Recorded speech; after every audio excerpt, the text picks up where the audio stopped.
In this video, I'll be falling in love with a strange and cosmic god, dealing with a group of maniacs that want to get to her and to me. I'd love it if you let me know in a comment which of the maniacs you like the most. This will make more sense as we go through the playthrough. This is my full playthrough of Sucker for Love: A Day to Die For. It's a really fun and dark visual novel, and this is the full game with all of the true endings. If you're new here, like and subscribe for more indie games, cozy games, and games you've never heard of. And if you enjoy me reading to you and want me to tuck you in and read you a bedtime story, check out my podcast Down to Sleep. It's on YouTube, Spotify, and everywhere you get podcasts. Enjoy the video. Eldritch gods, cosmic horrors, things beyond our understanding. To merely gaze upon their form is to abandon all hope. They are sequestered to the stars, appearing only through challenging, failure-prone rituals and unutterable incantations. Their twisted, fanatical followers require no such invitation to commit horrors beyond belief in their stead. It is then when the boogeyman lurking in the shadows isn't an obscure, imperceptible shade, but a tangible madman, that the vague prognostications of the stars become empty threats before the undeniably material. The simple hatchet in their hands. Did something scary happen?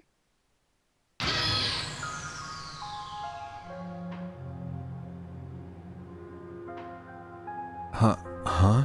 In the book you're reading, did something scary happen? You're as pale as a sheet. Oh, just a strange dream is all. I'm alright. Oh, Sorry, this might sound strange, but can you tell me where I am? you're in my bookstore in Sacramento. Are you lost? No, I think I know where I am now. Thanks. I've been having odd dreams lately, waking in strange places with no memory of how I got there. Started around the same time folks began vanishing from my hometown, Sacramento. Despite the small size of this backwater town, dozens have gone missing this past year. So many that the trains won't even stop here now.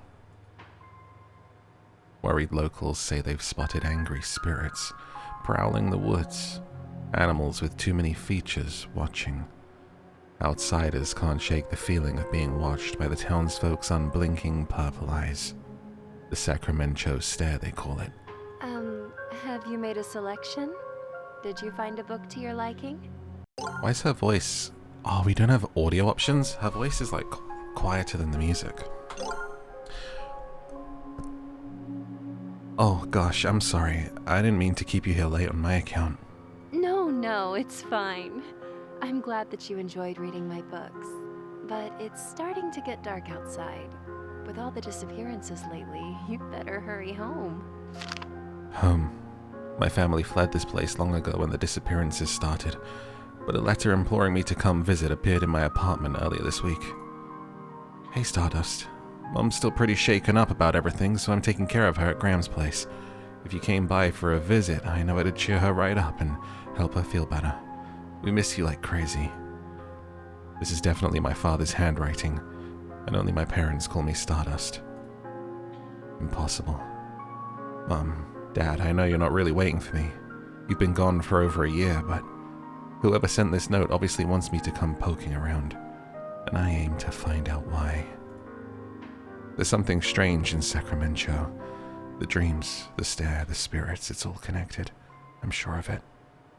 Whatever darkness has settled in our neck of the woods, I'm putting a stop to it.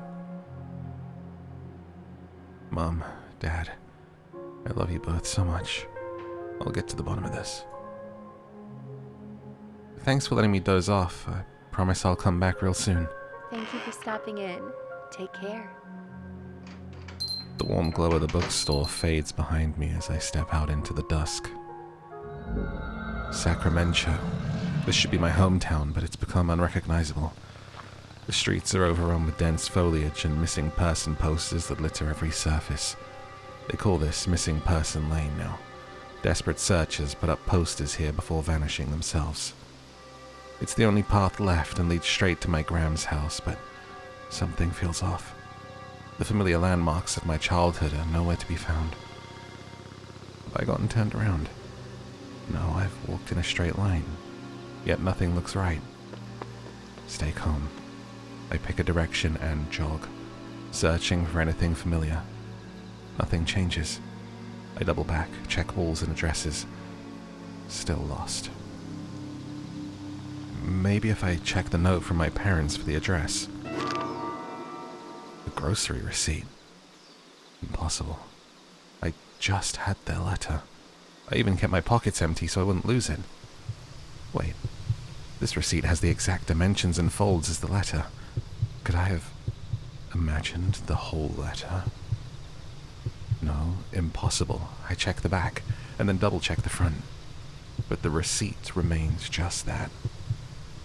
Something is very wrong. I have to get out. Have to run. Have to... Hey! Ow! Are you, like, blind or something?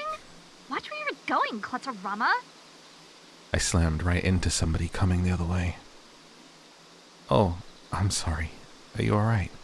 I should have been more careful. Well, she's really pretty. But what on earth is this girl doing wandering around Sacramento at night?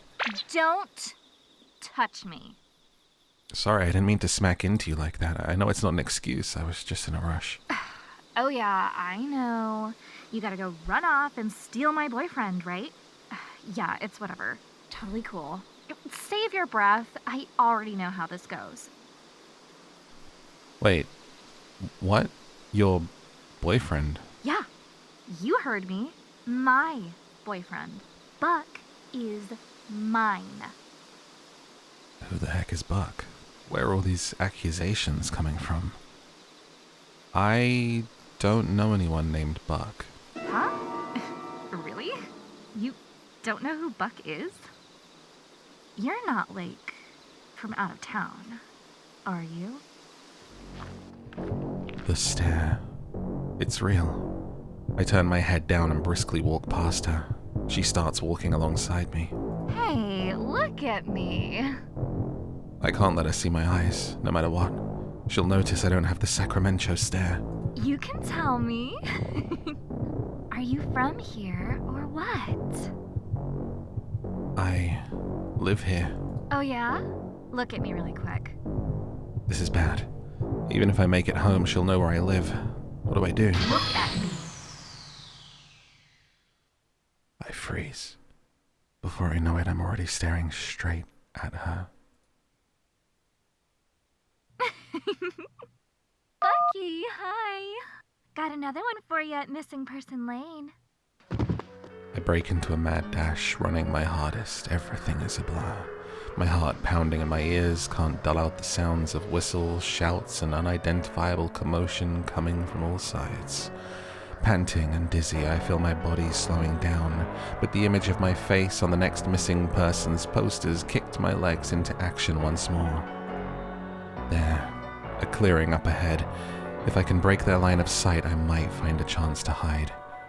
As I near the turnoff, my exhaustion makes itself known. If this is a dead end or it's too dark to find my way, I won't have the energy to turn around and start running again. Rounding the corner, I gasp. It's Grandma's house, thank goodness. I dash up the path and burst through the door.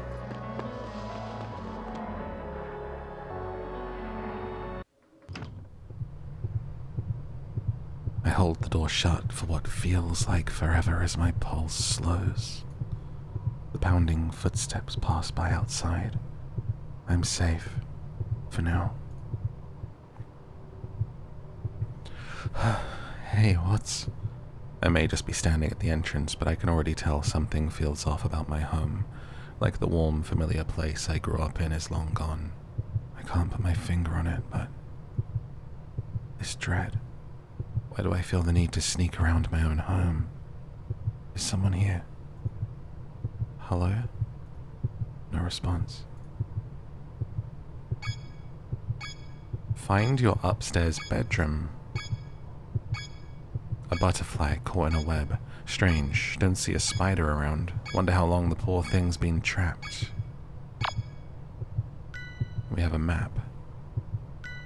A butterfly in a spider web. How funny. I just told the story on my last... one before last video about how I saved a butterfly from being trapped in a spider web. And now there's one right here at the start of this. Inspect. That's odd.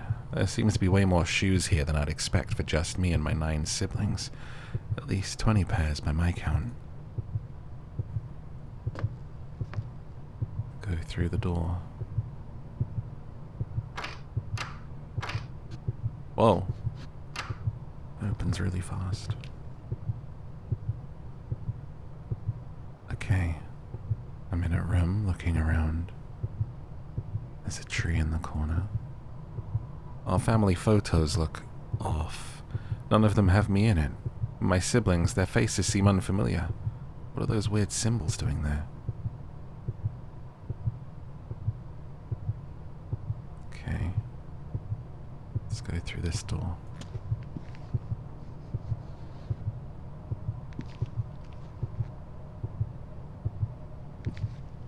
Oh, no, go back. Looks like a toy room? Looks like the triplets' toys have been mostly untouched ever since we left in a hurry.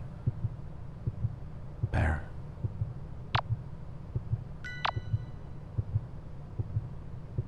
This is where everyone slept. What a mess. Place has been turned upside down, but nothing is missing. Weird.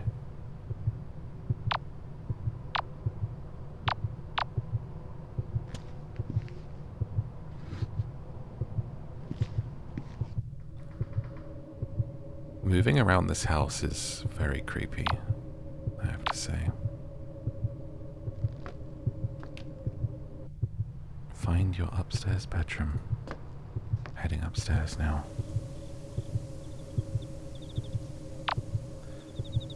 And it's this one. No, that's the bathroom. Into the hallway. And right here.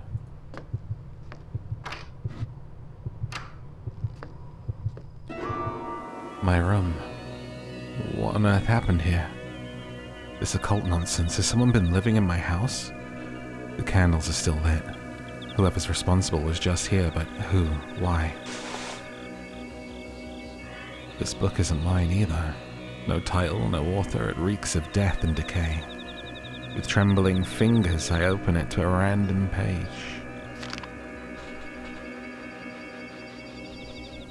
Seed the Black Woods. Instructions on how to corrupt the soil of a forest by using remains of a goat and the beating heart of a human. The beating what? I read and reread the passage, but it's plain as black and white. The beating heart of a human. I reread again and again, my disbelief washing away more and more each time. This isn't a joke. First, the stare that only the locals have, and then the disappearances, and then the supernaturally overgrown woods, and now this. The truth dawns on me. Sacramento has been overrun by cultists. All those missing people, my parents, they haven't been spirited away by angry forest spirits. They've been abducted, and I'm next. There must be a way to stop this. I flip desperately through the book's pulsating pages, searching for anything that might help. Summon the All-Mother. A ritual to force the dark deity behind this madness to physically manifest before me, binding her in a form that can't directly harm me. This is it. My chance to end this nightmare once and for all. To face the sinister goddess behind Sacramento's madness and put a stop to her evil. Whatever the cost. For the sake of everyone who's suffered and died, I have to try. I'll bind this All-Mother to a physical form and destroy her. Looks like I already have everything I need to try. This ritual will bind the black goat to a physical form that can't harm you. However, no contact with eldritch gods is completely safe. To summon her, do the following. Douse any lit candles. Ensure there is an idol of the black goat present somewhere in the room. Have a plant mister with you. While facing a tree of the black woods, chant her name. Right. Douse. Candles. Check there's no more in here. Candles doused. Ensure there is an idol of the goat. Right. Well, I need a plant, Mr. A plant, Mrs. You found the plant, mister. At certain times in conversation, this icon will appear and you can spray the speaker with water by right-clicking. This will interrupt whatever they're doing or saying. Like a bad kitten. This feature was primarily included in consideration of players who dislike being hit on by older women abominations, but it has other uses too. Oh, it's literally a stop hitting on me feature if people want to play the game and like not have it be kind of saucy. Interesting. Also, never spray your kittens with these. Bear, another bear. We found the bear in the horror game, as we always do. That was just for joke. You should never use a mister on a cat or any kind of punishment. Only love and hugs and strokes. Looks like an idol of a goat, only it has too many legs and too many eyes. Weighs a ton. How'd they get this up the stairs? Okay, so... Roscan Selva Oscura. You dare summon me again? Have your pathetic lives not been extended long enough by my gift? Have your lusts not been sated? Must you continue to torment your goddess so? My heart pounds as an immense towering figure materializes before me. My head is splitting open. I can't think, can barely breathe, with this weight crushing down on me. Do you have any idea who I am? I'm Roxanne, the black goat of the woods, and you will rue this day.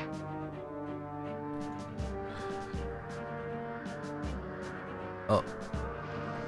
I didn't mean to go to there. Madness given form, shredding my sanity with each second that passes. It's evil, ancient, and endless, peering into the deepest parts of me that were never meant to be seen. You tread on dangerous ground, little lamb. Know that each time you summon me, my wrath grows. I will make you rue each second of agony you have inflicted. Now, choose your next words carefully. What more could you possibly want of me? Speak! I have to banish her, send her back before there's nothing left of me. But the words I need won't come. Did I really think I could face a power like this? Stupid, stupid girl. With the last shreds of my will, I cling to the thought of why I came, why I dared this folly. I swallow bile and terror, straighten my spine, grab a candle from the floor, and speak shakily.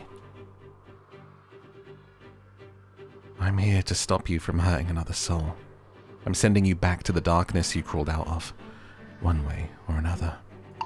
Really? Yeah?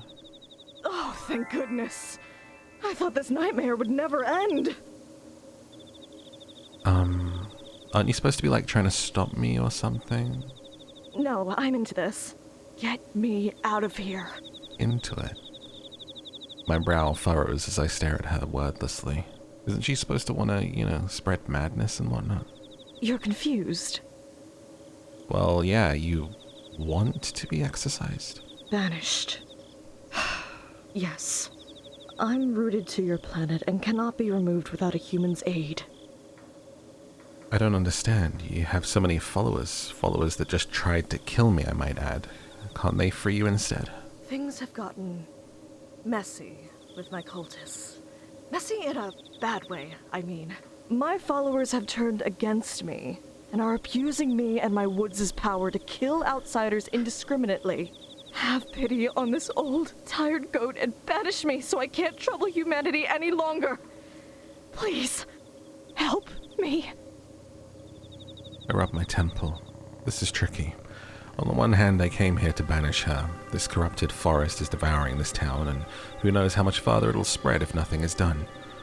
On the other hand, I have serious reservations about helping an eldritch god do anything. All those missing people posters, she's responsible. She and her cult are pure evil. But for now, we want the same thing. Her gone. Alright, tell me how to do this. Do I just grab any old knife and... Your mortal weapons can harm me, child, but they cannot stop me. But that book you carry, it holds the key to my banishment.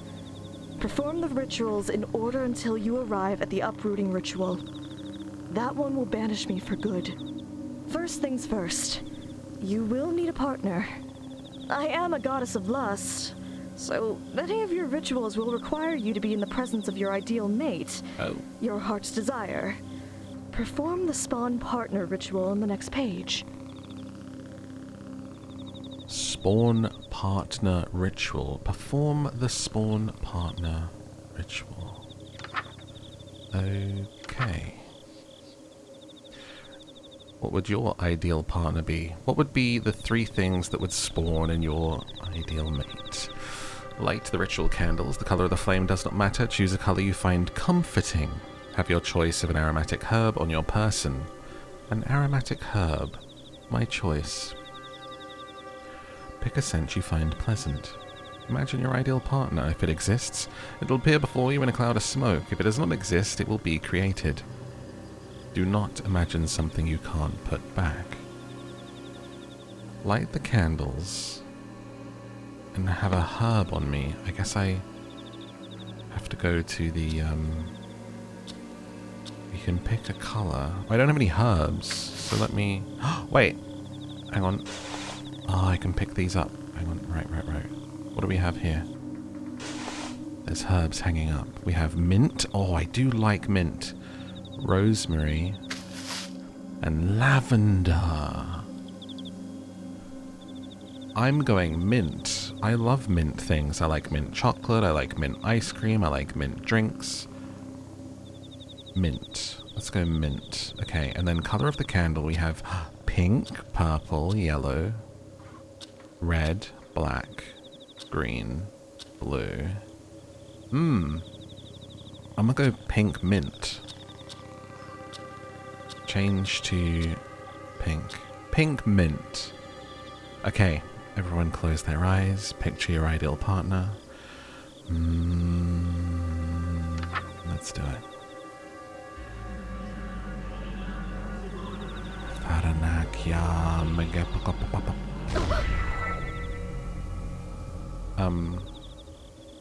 Oh my. Wait, I can explain. Go ahead. I've got nothing. What is wrong with my taste?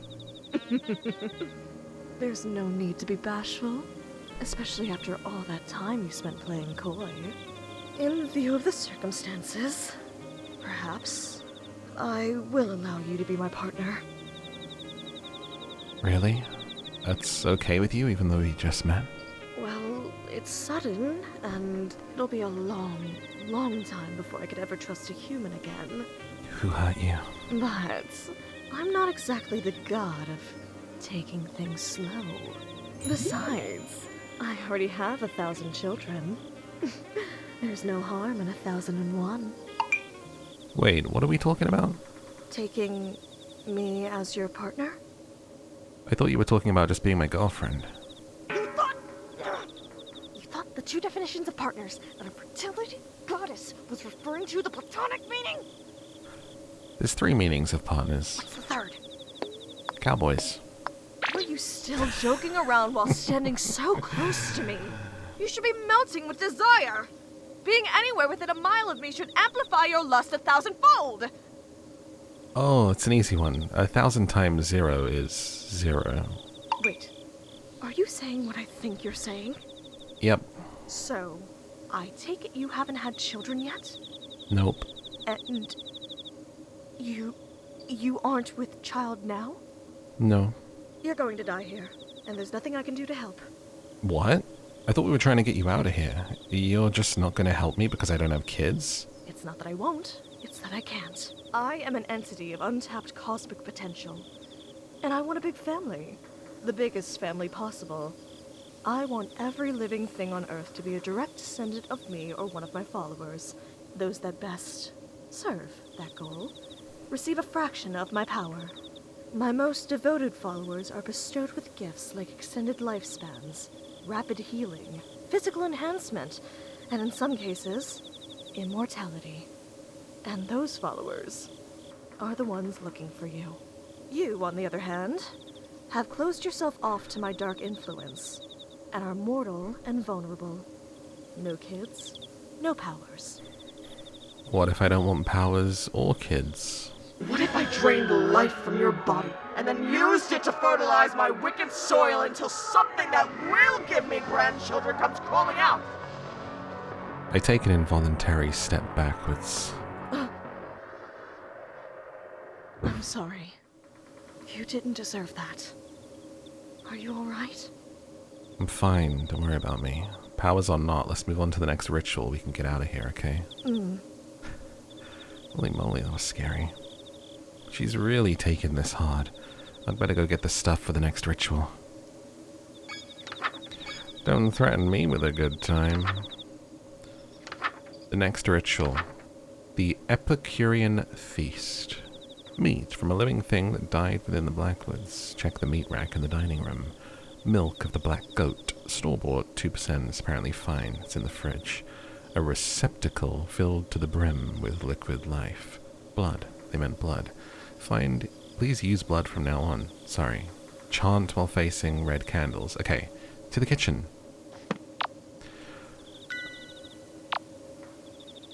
Oh, sorry. Made me jump set there. Are you okay? You seem... These followers of yours, they're like jealous ex-boyfriends. You want nothing to do with them, but they won't let you leave. Actually, yes. That's precisely right. They're like my exes. And using the same metaphor, if you try to date me, then my exes will hack you to death with farm tools. I guess that last part wasn't a metaphor. Maybe I should get back to the rituals then. That's probably a good idea. Bow bow, my bass guitar. It looks like they mostly left it alone. Alright. Out into the hallway. Back down the hall. Back down the stairs.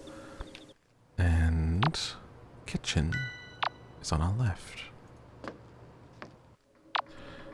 And forward again. And left. Tatami room. Oh dear, I don't like opening these doors. It's terrifying. Wait. I had one.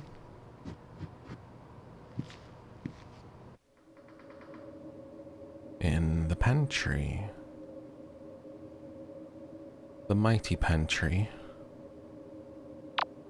Oh. This way. Okay. We have a receptacle filled to the brim with liquid life. Blood, an unsettling amount of it. We have a hunk of meat. I tear it from the hook. It smells strange. This beef, pork, whatever it came from, it was huge. I should move on before I can count the number of legs hanging on hooks. And there'll be milk in the fridge. By me.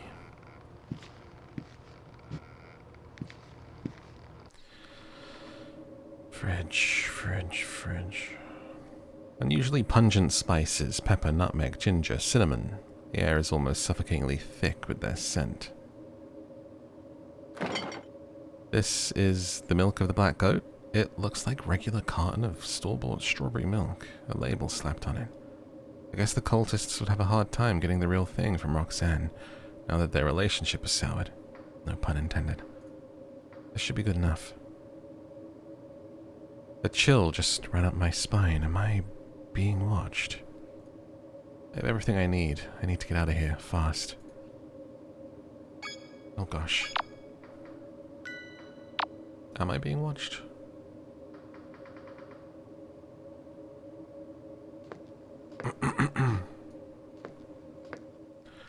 Let's get out of here.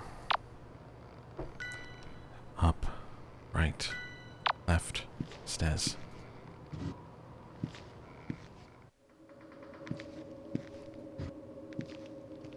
Right. Left.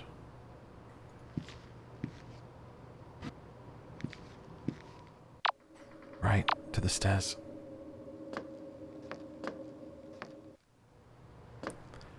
Heading upstairs, into the hallway. This is so creepy, dude. Back into the bedroom. Okay, we have the stuff. Now it said red candles. Enchant while facing.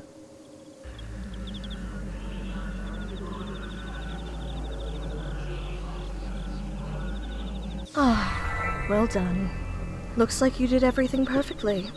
Impressive. Nothing to it. If all the rituals are this easy, I'll have you out of here in no time. Perhaps so. I don't want to leave things as they are between us. Your life is your own. I'm sorry for losing my composure. Oh, that...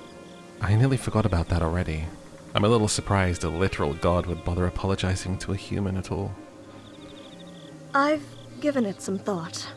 And while you may be blasphemously abstinent, you're the only person in the world that can help me. You see, if you step within range of my woods, any desire you have that will lead you closer to me is amplified to such an intense degree that it's unbearable. And most of the time, it's lust. Anyone who is led here seeking carnal or animalistic pleasures develops the Sacramento stare and becomes a cultist. If you are brought into my woods for any other reason, you don't become one of my chosen 1,000, and your desire will make you futilely search the woods for what isn't there. You'll forget to eat and sleep, and you'll search and search until you die of exhaustion and become fertilizer for the woods to grow further. You're the only person to reach me without joining the cult or dropping dead. Thanks in no small part to the fact that you don't have lust to amplify. My only question is, if you're not here for lust, why are you here? I pulled the receipt out of my pocket. I came looking for my parents. They vanished somewhere around here a year ago. This used to be a letter from them, saying they were here in this house, but once I got here, it turned into a blank receipt and it won't turn back. The woods have indeed toyed with your emotions to bring you here. That paper was likely never a letter from your parents, but the woods made you believe it was. I'm sorry. So they're just still gone? They were likely consumed by my woods no more than 3 days after they disappeared. I feel like I've been punched in the gut. The dust has long settled on my parents being gone, but the grief never faded. Eat. It'll give you your strength back. The woods won't let you feel how tired you are. I don't feel tired at all, but come to think of it, I felt like I was going to collapse when I made it to this house. I don't think I've eaten since I got the letter either. I take a few bites. The tears abate. There. It'll be all right, Stardust. Stardust? How did you know my parents' nickname for me? Anything that dies within my black woods becomes a part of it. A part of me. Their memories of you likely live on in me. I guess that settles it. My parents really are gone. That's the only way she could know that name. This isn't the kind of closure I was hoping I'd find here, but I came here to put an end to the disappearances, and that's what I'll do. I hope this isn't an offensive question, but all the missing people, the people that came looking for them, you killed them all? It was never supposed to be like this. I came bearing gifts of safe childbirth for infant and mother, hungerlessness, disease immunity. But instead, my own worshippers tormented me until it broke my hearts. Now my woods are bloodthirsty, and I'm forced to watch innumerable die. Why? How could somebody do something like that? How could somebody have so much hate in their hearts? Because it's had an eternity to accumulate. What was that? It sounded like something breaking downstairs. Are they coming? Already? No. I forgot. Roxanne's just as scared as I am. I need to be more careful with showing fear, for her sake. Could just be the house. This place is old and rotten in some places. Sometimes the house shifts on its own. I take a quick look around my room for the sturdiest thing I can find, my bass guitar. I'll check it out. It sounded like it came from the kitchen. Swing. I gotta go back to the kitchen. Oh boy. Making our way back through the house.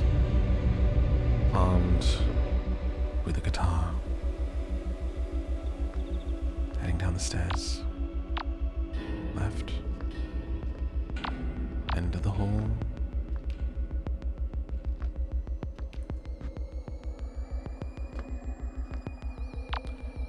To the right. To the left.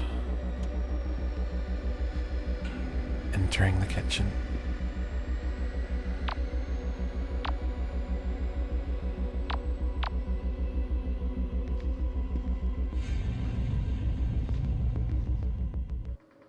Nobody's here.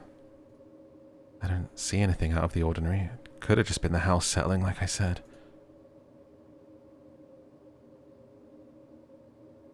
Looks like cooking oil, except it's in a gallon container. It smells like burnt hair and sulfur. Color is black as soot, too. I think that hit knocked them out cold. That scared the life out of me. That made so much noise. I can't afford to stick around, but I don't feel good about letting this maniac wake up and ambush me again. I'll tie them up somewhere where I can keep my eye on them. Why is that knife covered in blood? I don't feel good. I can't for the life of me find a wound anywhere on my body, and I certainly don't feel any pain either. What was that? That vision. No matter how much I focus, I can't bring it back. Like the fake letter I received. But the wood's concealing my injuries from me, so I can't tell when I'm about to drop dead. I sling my bass over my shoulder by its strap and drag the cultist with my right arm alone. I'm sure this would be torture if I could feel pain or exhaustion. Back upstairs we go. Sorry, sometimes it's like double-clicking my mouse as to when it's like skipping a dialogue that I didn't intend to skip. I've tried to like use spacebar instead, but that's not working. But we shall persevere.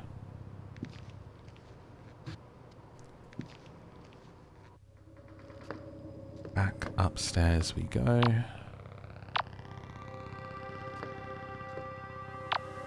Into my bedroom. Oh, wait, went the wrong way. In here.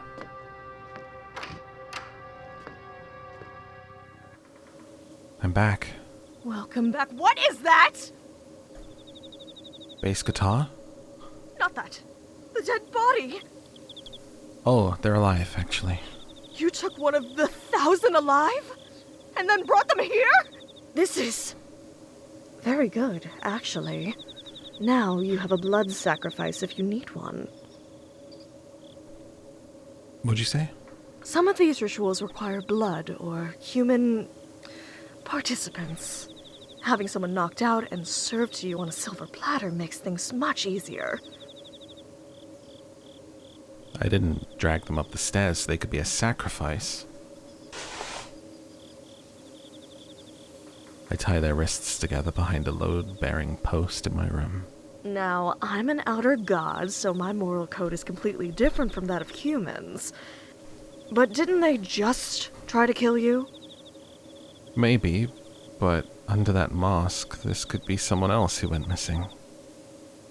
I could never put someone through what I felt when my parents didn't come back.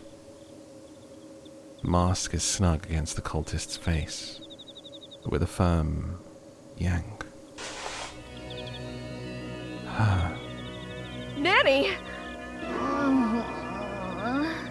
You! Oh, you're that klutz from Missing Person Lane! You worthless lamb. We'll kill you. You'll never escape from this town alive. Oh, you're gonna die. Slowly. Painfully. Long live Buck! Long live the 1,000!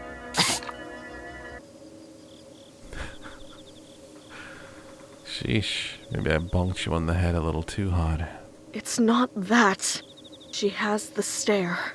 Her lust for the leader of the 1,000, Buck, has been amplified 1,000-fold into blind fanaticism. Don't try and wiggle out of that. I don't want to have to hurt you. I just needed to make sure you couldn't attack me again.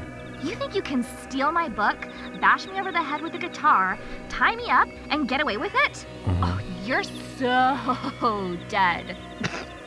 What, did you expect to thank you? She's long gone. It's pointless trying to talk to her. If you're insisting on keeping her alive, just do us both a favor and keep an eye on her. If you have to look away, don't turn your back on her for too long. I do insist on keeping her alive. If she has the stare, then she didn't choose this. She's just another innocent person who got tricked into coming here. Hey, if you just stay put for now, I can just let you go after I'm done here, okay? Drop dead. I sigh and return her mask to her. First things first, I need to do something about my arm.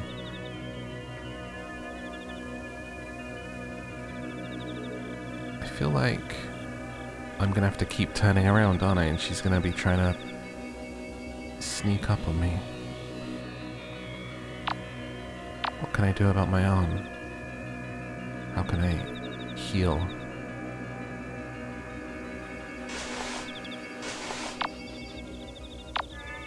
Oh, perform a ritual. Rejuvenate virility. To heal injuries, place a goat skull over your face and light green candles. Ensure this symbol is drawn nearby and face a mirror.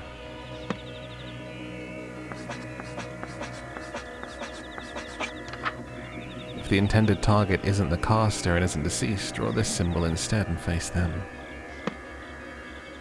Mirror. Mirror. Should I...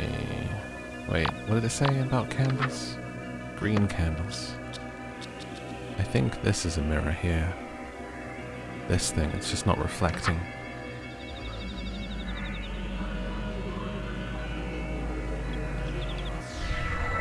That should do it. I inspect my arm, but I still can't tell whether I'm in pain or not.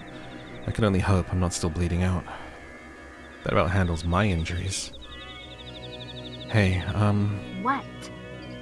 your name's Nanni, right? I'm gonna give you your mask back so that you can do the ritual too. Bet that lump aches, huh? What? The one you gave to me? I didn't mean to hurt you, I swear. You came at me. I was just defending myself. Look, you're hurt. Let me help patch you up and we'll call it even, deal? Like, barf me out. Here. Now chant. Bottom of the page. I know how to do it. Horna, Nagothtog, like, you Gobnor Grinsvada. Better? This is gonna come back to bite you. Just wait until I break free, then you're toast for real. Perform Rot Bloom. Required to safely approach the heart of the... What a gruesome looking ritual. What's wrong? Nothing, just getting the creepy crawlies from this one. Looks like I've gotta eat a bunch of stuff in order to make... A seed, made immortal by my influence. When you die, the seed will bloom, leaving something good in the world long after you've passed away. That's kind of beautiful, actually. Really? You think so? I do. While I don't like thinking about dying, it's kind of comforting thinking a part of me will live on, you know? Well, the same could be said about having children. They carry on your legacy long after you die, too. And if you have a bunch of children, it's like living forever. Doesn't that sound nice, too? Sheesh, all this grandkids talk. You're just like my mom. I can work with that. Roxanne. Kidding, kidding. I was only 60% serious. Mummy? Sorry, Mummy. It's still more than half serious. But then again, living forever is something best done through offspring. Experiencing it yourself. You mean like what you did to my Bucky? He brought that upon himself. You cursed him. He was your most devout follower, and you cursed him. Wait, cursed? One of my followers, the leader of the 1,000, stole a kiss from me long ago and became immortal. No matter what happens, he will still exist. Forever. How's that a curse? I could use immortality right about now. Wouldn't it be nice to live forever? No! Immortality is certainly not living forever. The pain you feel after fatal wounds becomes permanent, lifelong agony.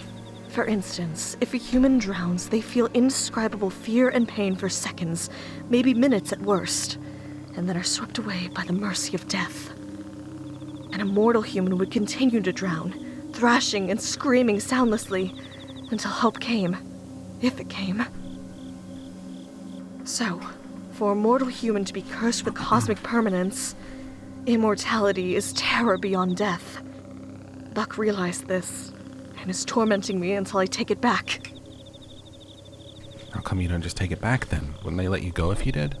If cosmic permanence was something that could be undone, it wouldn't be permanent, would it?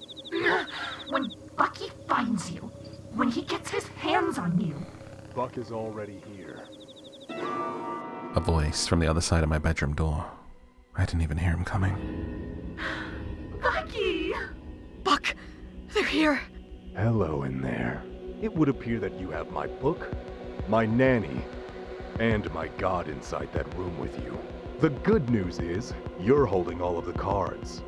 As long as Nanny is unharmed. She's fine. I just tied her up. Is that so? Then it looks like we can make a deal.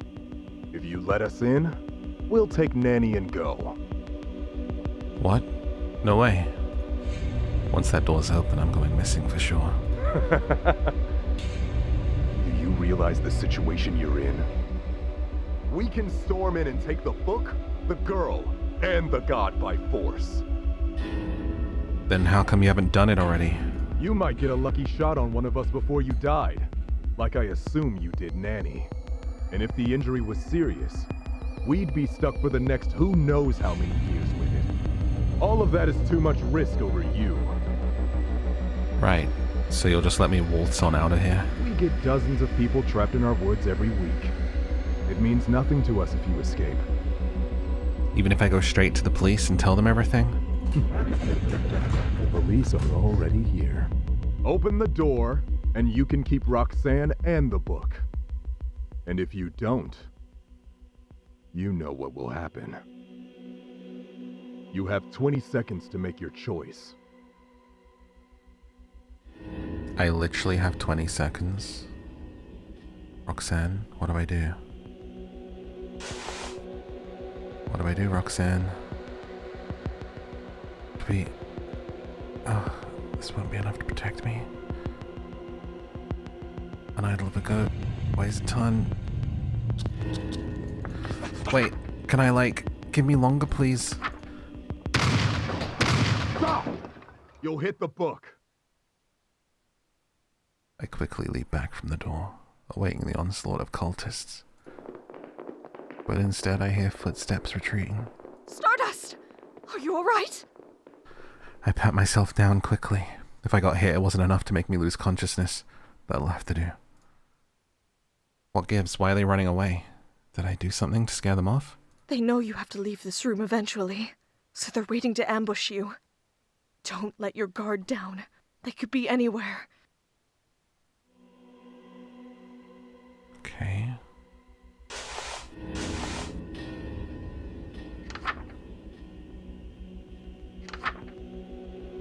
The ritual required to approach the heart of the woods, the pod of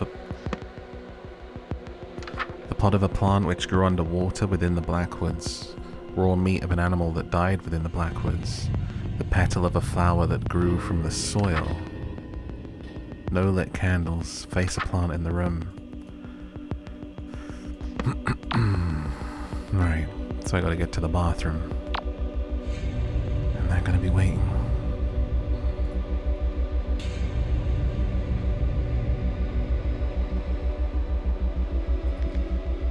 Let's do this. Going out and to the right.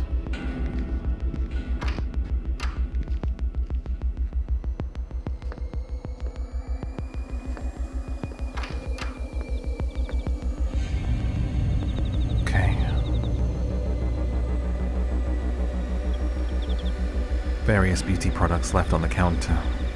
None of them are mine. I found one. I think this thing's a plant. Probably counts. My bath's ceramic, I think. Nothing a plant could grow on. I can only imagine what the plants are actually growing out of under the murky water. The leathery seedling tears off with little resistance. I try to chew it, but it's hard as a rock. Something is off about the taste. I managed to force it down. Whatever it was, I don't think it was poisonous, but I feel kind of sick now. I'd better get a move on. Gotta go back to the kitchen. Swing her right.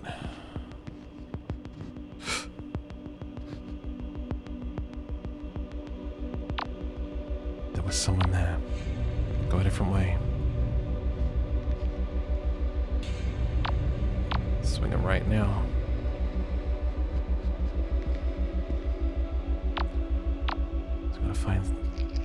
I'm supposed to eat it raw this time. I tear off a dripping morsel of the strange meat, pinch my nose shut, and imagine it's beef tartare as I force it down. It leaves a metally aftertaste in my mouth. Feels like something didn't go down quite right. I feel very sick all of a sudden. My stomach immediately starts to churn. I need to get out of here. What's that incredible smell? A rich, warm scent clouds my senses, settling my stomach almost instantly. I follow my nose. It leads back to the meat. Could it really be? Did I just get a bad first piece or something? I hesitantly take another bite. A wave of satisfaction washes over me and my appetite kicks into overdrive. I've never tasted anything like it. I eat a third piece, then a fourth, then a fifth. It's like I've gone my whole life without eating until now. The seconds between bites feel like an eternity of withdrawal.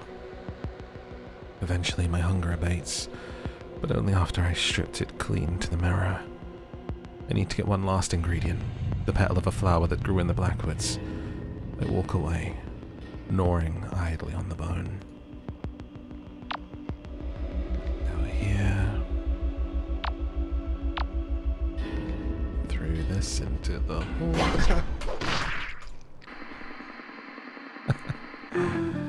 They got me, Go.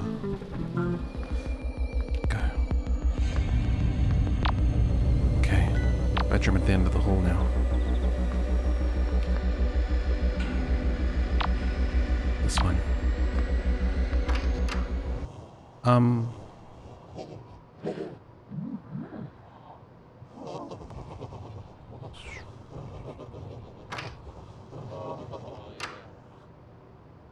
So, I need something in here? I guess maybe you guys are distracted.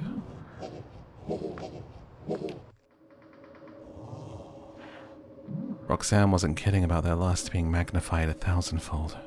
Can't believe I'm saying this, but thank the stars for smut. Other plants around, but none are as radiant as this one. There must be a flower grown directly from the Blackwoods soil. It's the last thing I need to eat before I can complete the ritual. I pluck a petal quietly and toss it in my mouth. It tastes sweet like honey. It leaves a numbing, unfamiliar sensation on my tongue as if I'm tasting the very nature of the Blackwoods. Suddenly, a sharp, bitter taste seizes me, and the sweetness vanishes. I try to spit out the petal, but I can't move. All I can do is look back at the flower and see how it and the surrounding plants all seem to be growing, all in the same direction, towards me. The horror. My heart begins beating again and my consciousness returns suddenly. I'm curled up on the ground in the corner of the room. My face is wet with tears and I feel like several hours have passed. The flower is gone. Nothing remains of it but my vague memory and an inexplicable sense of dread. Back to the room.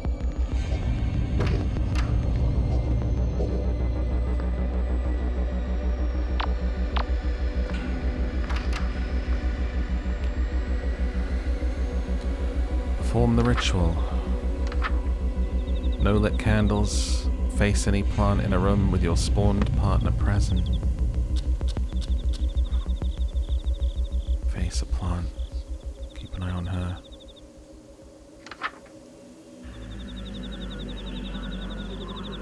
Well done. We're so close I can taste it. This feeling of hope welling in my chest. So unfamiliar. I'd hate to disappoint you, but we're trapped in a pretty terrible situation. I'm not sure if escape is realistic at this point. I have no idea how many of them there are, and I know they're armed. I can't safely get out of this room anymore. The chances are I'm going to walk into one of their traps eventually, even if I'm on guard every minute of every ritual left. We may yet make it out of this. I know what ritual is next. As long as Nanni stays down, this will be easy. You know how I mentioned that we'll be in need of a sacrifice? The time has come. Sacrifice? Who? Nanni? Isn't she? She is still alive. Normally, 1 or 2 fatal injuries wouldn't be enough to kill her since she's one of the 1,000. But, oddly enough, she's slipping away. We'll have to work quickly. Cold blood can't be used as a sacrifice. She'll be sacrificed after all that's happened to her. I can't just leave her like this, right?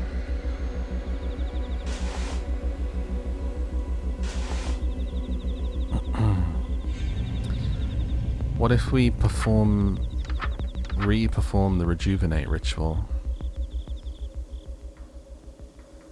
Place a goat skull over your face and light green fire candles. Green. And that symbol. And face her.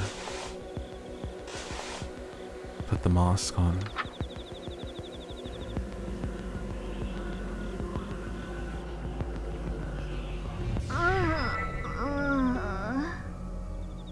She's still alive.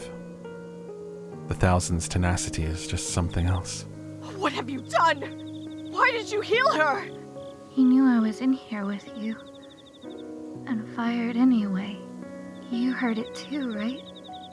He said to stop shooting because they'd hit the book. Stupid, stupid, stupid. Is it just me, or is she acting different? Thanks for bringing me back.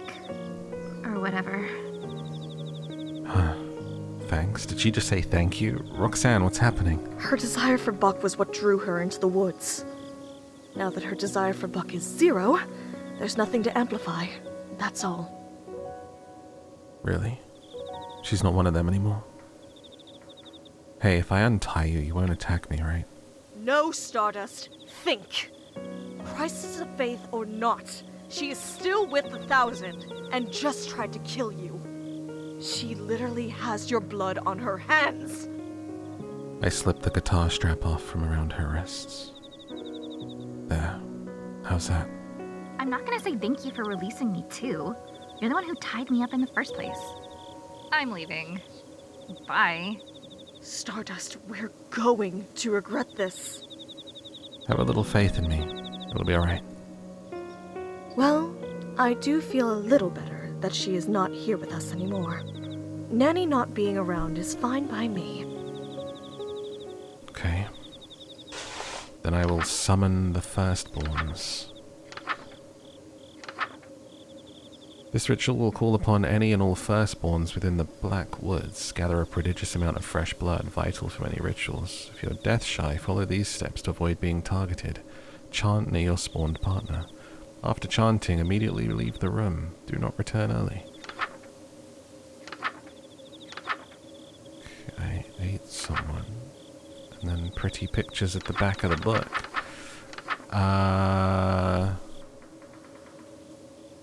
Right.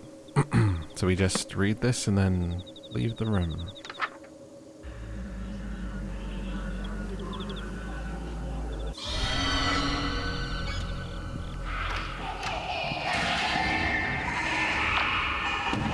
We're going somewhere else. Downstairs. We gotta get to the basement, which is up here. Right, left, right. Right.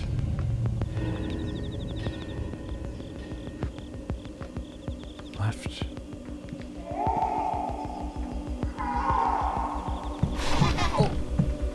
Oh, no, no, no, no, no. No, thank you. We're not going that way. We'll go this way instead. Thank you very much. That was terrifying. Up here.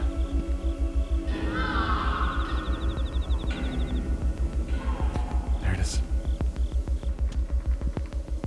Wait, what was that? There was something there. No? Okay. Should look around first, really. Okay, that's fine. Into the crawl space. Turn around. Straight ahead.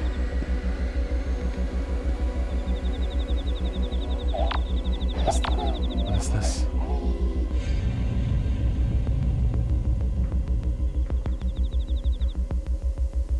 These things are just hanging here. Why have I been brought here? Nowhere within the Blackwoods is safe except for the heart of the woods. The hearts will hide your scent from them. Avoid making eye contact. They'll know if you saw them. Move quickly. Do not run. Be observant. Do not look at the next page until you have reached the hearts. Wait for the candles to go out. Do not leave the heart of the woods until the candles go out on their own, no matter what you see or hear. Once the candles go out, leave immediately. Return to the room where the ritual began. Find what they left for you and chant 3 times. Wait for the candles to go out. Do not leave until the candles go out and then leave immediately. Okay.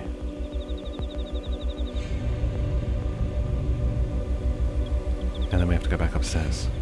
Candles go out. Okay. Run. Run. Run. Run. Going right. And left.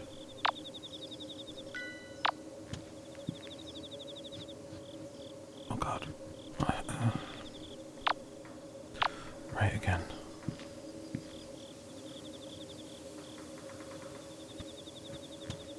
And then left. This takes us up the stairs.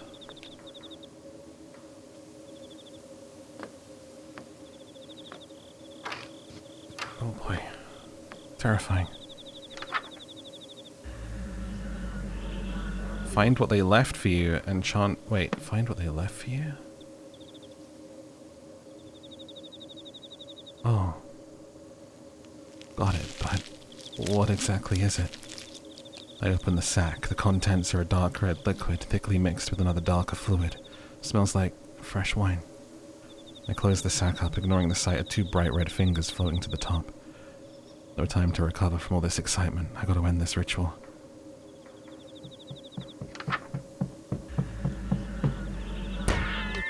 Wait. Read.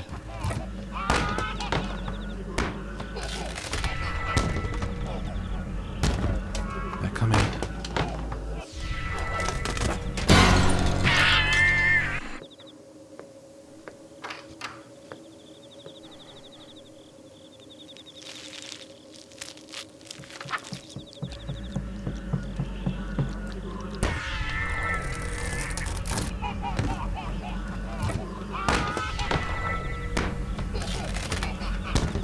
How wonderful. With all of this fresh blood, we're as good as home free. Okay. Soon I will finally leave Sacramento behind. Hopefully, wherever you spend the remainder of your reality will be greener pastures as well. Yeah. Wait. What do you mean, remainder of my reality? I know it's a lot to take in, but because I'm an outer god, everything in this reality is my dream, including you. Sometime after I'm uprooted, I will wake up, and this reality will end. But what happens to me when my reality ends? Well, permanent entities like myself and Buck continue to exist between dreams. But as for non-immortals, stardust. A cultist asked me the same exact question once before. When I gave him my answer, at first he laughed as if I was joking.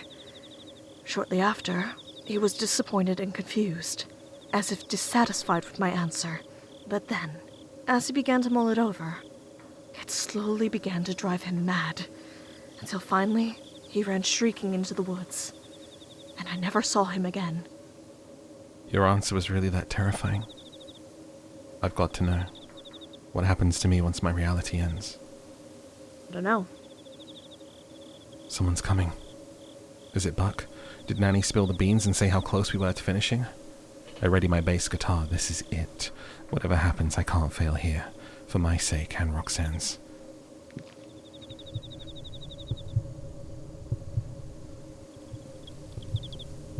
Wait for it. Hold. Hold.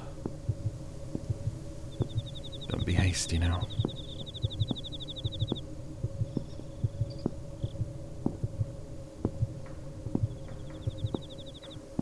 Could be Nanni.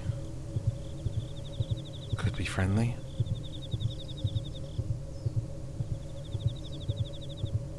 Oh gosh.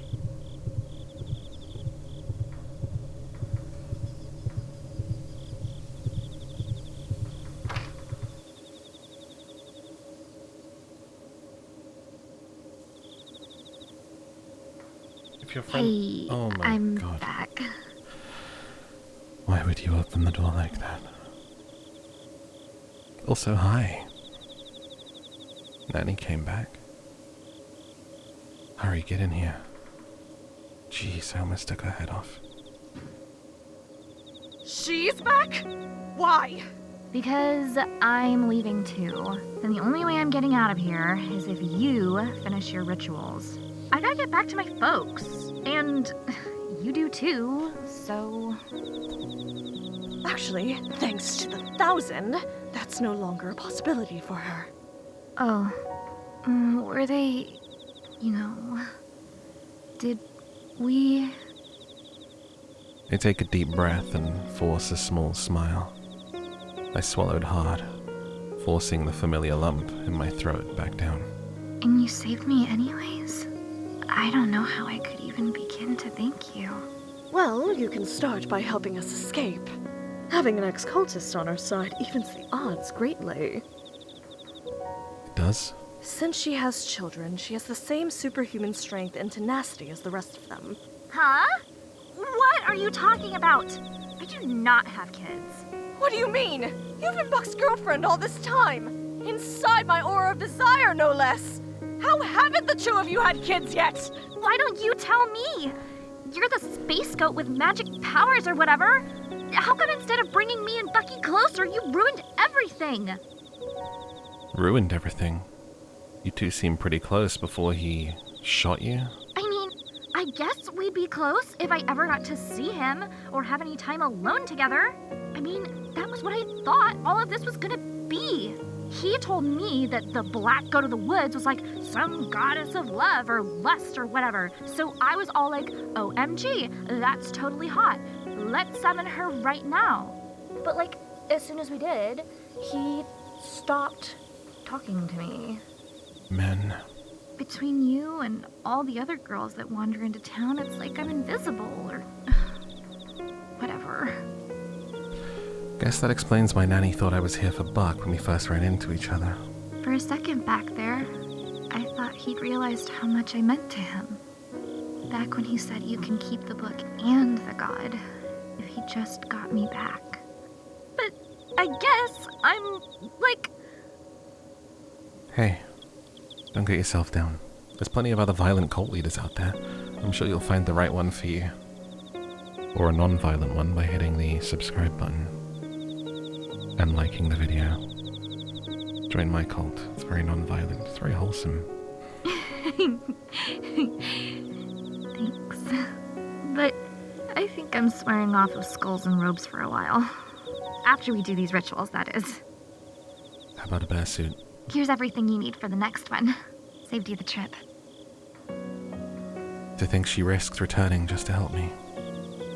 So after this, reality's gonna end, eventually. Yes. And I'm part of this dream, meaning I'll probably vanish too. Most likely. So that makes me your dream girl, technically. Well, that's one takeaway from the existential atom bomb I just dropped on you. But yes, I suppose so. Oh my gosh, oh my gosh, oh my gosh. Cool. cool indeed. But it's about to get very, very hot. Uprooting me will cause the entire Black Woods to burn down, so you'll need to run. If the woods were able to lure you in all the way from wherever you were living, it means its roots have grown that far. That will burn too. Just how far am I supposed to be running? I would say 60 miles, just to be safe. Doing this is going to burn everything down within 60 miles? It's a small price to pay to excise the woods from your planet. Left unchecked, they will envelop the whole Earth, turning every human into either a cultist or fertilizer. Just think of it like a widespread forest fire. And not even the worst one you've seen. Humanity has dealt with far larger wildfires before. Your towns will heal. So I just gotta run for it once the fire starts? Don't stop running, and leave the book behind to burn. If the 1,000 ever recovered it, they could seed the Blackwoods again. And this will all have been for nothing. But what if they save the book before it burns to ash? You're never gonna make it out anyways. The 1,000 are ready to die for Buck. They'll mob us as soon as this place starts burning. Here, if you take my old robes and mask, you can, slip right past them. I'll stay behind and make sure the book burns. But what about you? Won't they kill you if they see you without your cult stuff? As if. They know my face. If they see me running away, they'll let me go. Here, try this on. I slip on the robes and tuck my head into the goat's skull mask. Fits snugly. It fits. Do you know what that means? That the disguise will work? Well, yeah, but more importantly, it means we're the same size. Can I totally raid your closet on my way out? Because, I didn't want to say this while we were trying to kill each other or anything, but I love your pastel goth look. So cute. Thank you. Yeah, take whatever you want. It's all burning to the ground anyways. Awesome. Stardust, no! We're so close to escaping. You can't throw it all away now by trusting her. If the book doesn't burn, all of this will be for nothing. If you trust her, and then she hands the book over to the 1,000, both of us are going to pay for it. She already switched sides once today. I got us this far, didn't I? We won't let you down now. But she... All right, I want this so badly. And I don't know if I have any hearts left to break. Come on, let's head on down to the root room and finish this. To the root room. In the basement. Damn. Right. Focus. Focus, darling. If your relationship with Roxanne is soured or you no longer wish to have Earth consumed by the Blackwoods, this ritual is the only way to rid your reality of them, for now. This will cause the Blackwoods to burn to ash and the hearts will return to their dormant state. This will allow you to escape. You can never meaningfully leave the Blackwoods once you've entered them. Have all of the following on your person: the blood of 10 human-sized living things, the seed of rot bloom within you, a common flame accelerant like flour, cinnamon, cooking oil, nail polish, or hairspray. Go to the heart of the woods while facing a heart. Chant.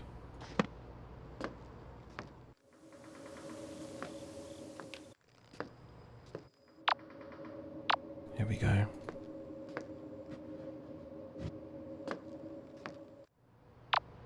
Up. Right.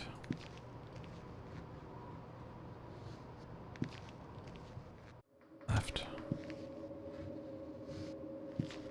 Down. To the end of the cruel space. Face a heart and chant.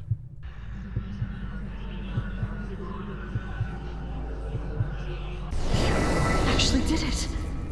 You really actually did it. And so the Blackwoods have been destroyed. May something green and good grow from its ashes. I am so proud of you. I can't thank you enough.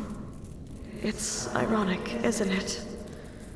The day I get my wish of never having to see a human again is the same day I finally meet one worth knowing. I get that a lot. There she goes. It's like an oven in here already. I hear frantic commotion. They must be coming. Pass me the book. I look down at the purple ritual book, hearing Roxanne's worries echo one more time through my head. I know what I'm doing. Here. Didn't imagine the night ending with me willingly handing the book over to you. Oh my god, right?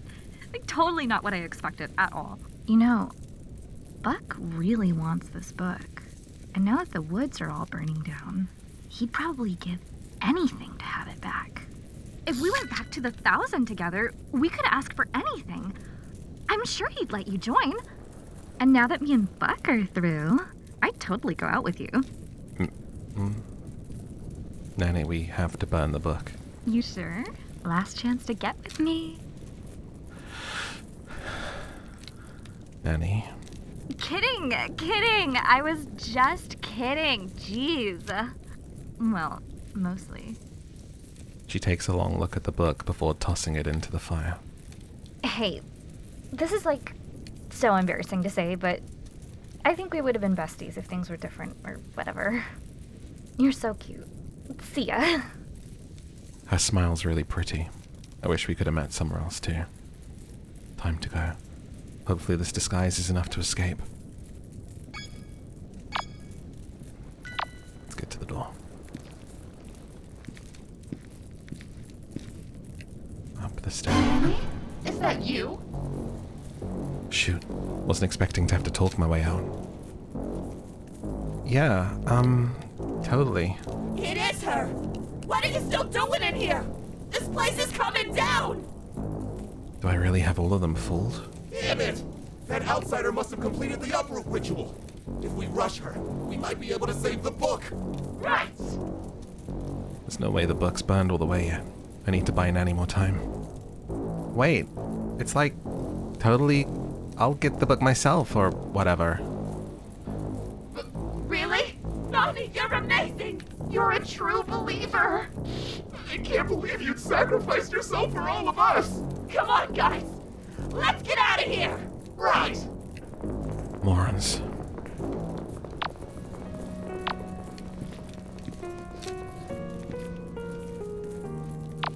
This place is coming down. It's on fire. It's all burning.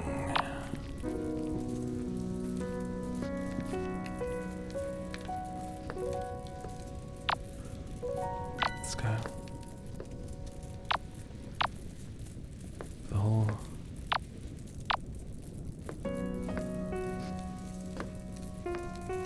Straight ahead. And out the door.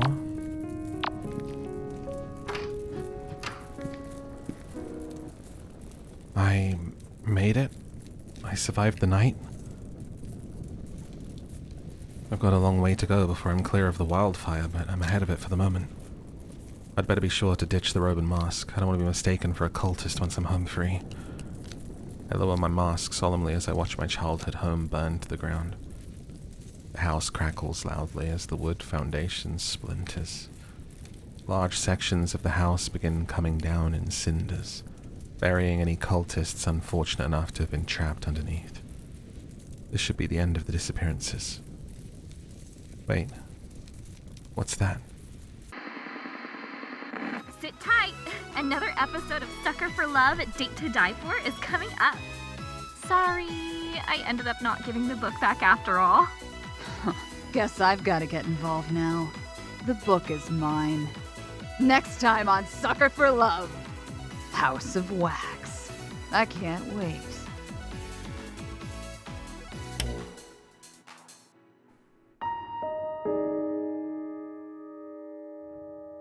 So that's episode 1. Nanny has left the 1,000. Chapter 1. True end. Hey, I did good. Okay. Nanny kinda cute, man. So we've got more to do. Okay. Chapter 2. Chapter 2, House of Wax. Like a reference to the movie House of Wax, W-A-X. Did something scary happen? Huh? In the book you're reading, did something scary happen? You're as pale as a sheet. No, I must have nodded off. Bad dream. What was it about? I can't remember. But I saw something or someone and then I passed out. Woke up, I guess. Either you were awake and passed out, and now you're dreaming, or you were dreaming and got scared awake. Either way, you're on the other side from whatever you saw, for now. Whatever I saw. These dreams will be the end of me. I better find my siblings soon. A year ago, all 9 of my siblings vanished into the woods during a string of disappearances. They were never found. Earlier today, I received this picture in the mail. A photograph of all of them together at my grandmother's house here in Sacramento. It was taken recently. This photo is the whole reason I came here, but now it's making me uneasy. Like there's something I'm forgetting about. If you're having trouble finding a book you're interested in, may I make a suggestion? Is it the podcast Down to Sleep where I read books and bedtime stories softly to help you get the rest that you deserve? Available on Spotify, YouTube, and wherever you get podcasts. That's Down to Sleep, my podcast. Links in the description. I think I need to get going before it gets too dark. I'll quickly hear her out and let her down gently. Sure. I believe you'll find this one to your liking. Smells funny. This book is... Roxanne. Her name was Roxanne. Where is she? A flood of fragmented memories is rushing back to me. I'm back at the beginning of the nightmare. Am I just starting all over? No. Think. Some of my memories don't line up. I remember my parents going missing, but my parents are alive and well. I just talked to them the other day. Something's changed. What's happening to me? Having trouble remembering what you dreamed about? That's perfectly normal. Humans forget 95% of their own dreams. I imagine they forget even more about the dreams of others. Don't you think? Who are you? Shh. It's all right. You are safe here. I am Moo. I made the book you're holding. Then she's the reason this whole damned mess even exists. The Blackwoods, the disappearances, all of it. You caused all of this? You blame me for the misfortune befalling the Black Goat. Because I made the book to begin with. That's fair, but I merely created a means of communication between humans and gods. Am I truly to blame if someone else uses it for evil instead? How is she just talking about gods like it's nothing? Are you another eldritch god, or an immortal human? I am neither of those things, but I am a friend, here to aid you. You've regained a portion of your memories surrounding the book after looking at it, yes? That should lead you where you're trying to go. Thumbing through the book, Roxanne's face is coming back to me. If I recall correctly, I should be able to get to her through Missing Person Lane. Thanks for giving this back to me. Don't thank me. In time, I hope you'll come to forgive me. This feels familiar. I'm getting some killer deja vu right now. I've definitely been here before. Even still, this alley feels unfamiliar. Like it changed completely from the last time I was here. I quickly pick a direction and break into a brisk jog, but no matter how hard I look, I can't find my turn. Backtracking, hugging the walls, nothing seems to be helping. What was my house number again? I bet it's somewhere in the photo I got in the mail. Wait a minute, it's a fake. It's a trap, just like last time. Nobody's there. Isn't this where I was supposed to run into that girl from last time? Instead, I'm all alone. Something's wrong. Some things are repeating themselves, but they're different. I won't be able to rely on what fragmented memories I have. Even stranger, I managed to arrive to my old house undetected this time. I better rush to my room and summon Roxanne. The Blackwoods are back.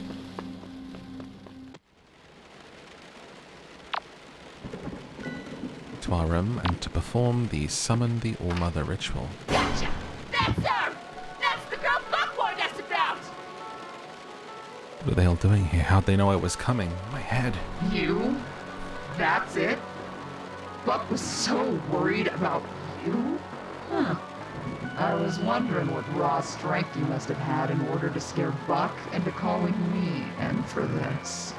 I was looking forward to tearing you apart. But you're just one scrawny mortal girl. I was promised you'd be an actual threat. This is overkill. Just do it yourselves. I hear the sound of steel unsheathing and heavy chains dragging towards me, but the sounds halt a short distance from me. They're hesitating. Is it me or do they look afraid? What's wrong? What are you idiots waiting for? Buck says that in a previous reality, she somehow managed to kill all of us. Alone. The cultists are muttering uneasily amongst each other. You couldn't win a fight 1,000 against 1? In your own base? Somewhere behind that mask, their cruel gaze is sizing me up. As if. I don't see it. Come on, think. I need to break their confidence. Buck was telling the truth. I did beat you all, and then burned the Blackwoods down with everyone in it. Notice how Buck, the one who knows the most about me, isn't here. You didn't want to risk it? She's that dangerous? They look visibly rattled. None of them want to risk their precious long-lived bodies, not for the biggest bluff. Don't think I'm a threat? Don't think I can wipe the floor with you and your friends even now? Go on, underestimate me. Make the same mistake Buck did before he lost. All right. I've heard enough. I'm interested. I got him. Every single one of them dropped their weapons except for the big one. However, you're wounded, unarmed, and outnumbered. I'm not about to live the next 1,000 years ashamed of myself for killing you now. Go lick your wounds first. Billie, now isn't the time for playing around. Shut up. Form a perimeter outside. No one gets out. No one comes in. Buck isn't gonna be happy about this. Buck will have his book. And her head. By now. The cultists begrudgingly depart, retrieving their makeshift weapons from the ground. None so much as look at me as they pass. After all that talk, what you said about beating the 1,000 had better be true. Because if you can't prove your strength to me, I'll destroy you. Did they break your arm? My arm? My arm, it really is broken. How am I going to make it out of this now? I won't let an unfair advantage hollow my victory.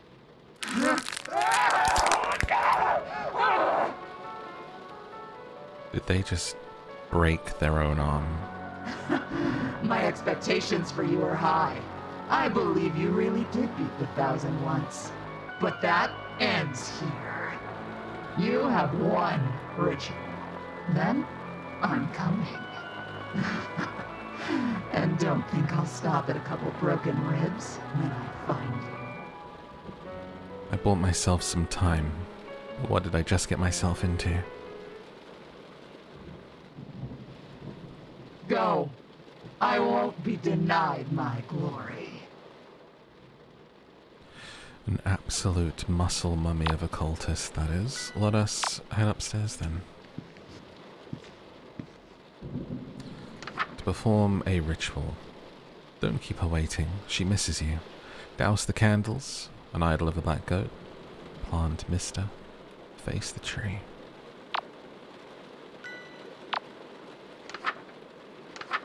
This way then. Look at that lovely rain outside. Beautiful.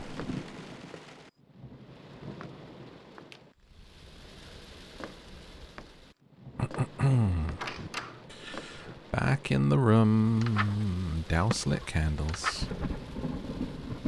Mister.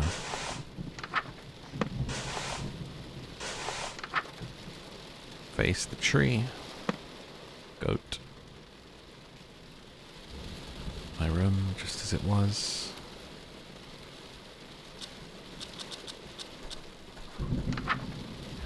Roxanne, Selva, Oscura. Stardust? It really is you. I can't believe this. It's me, Roxanne, the Black Goat of the Woods. Don't worry, I remember. Really? You do?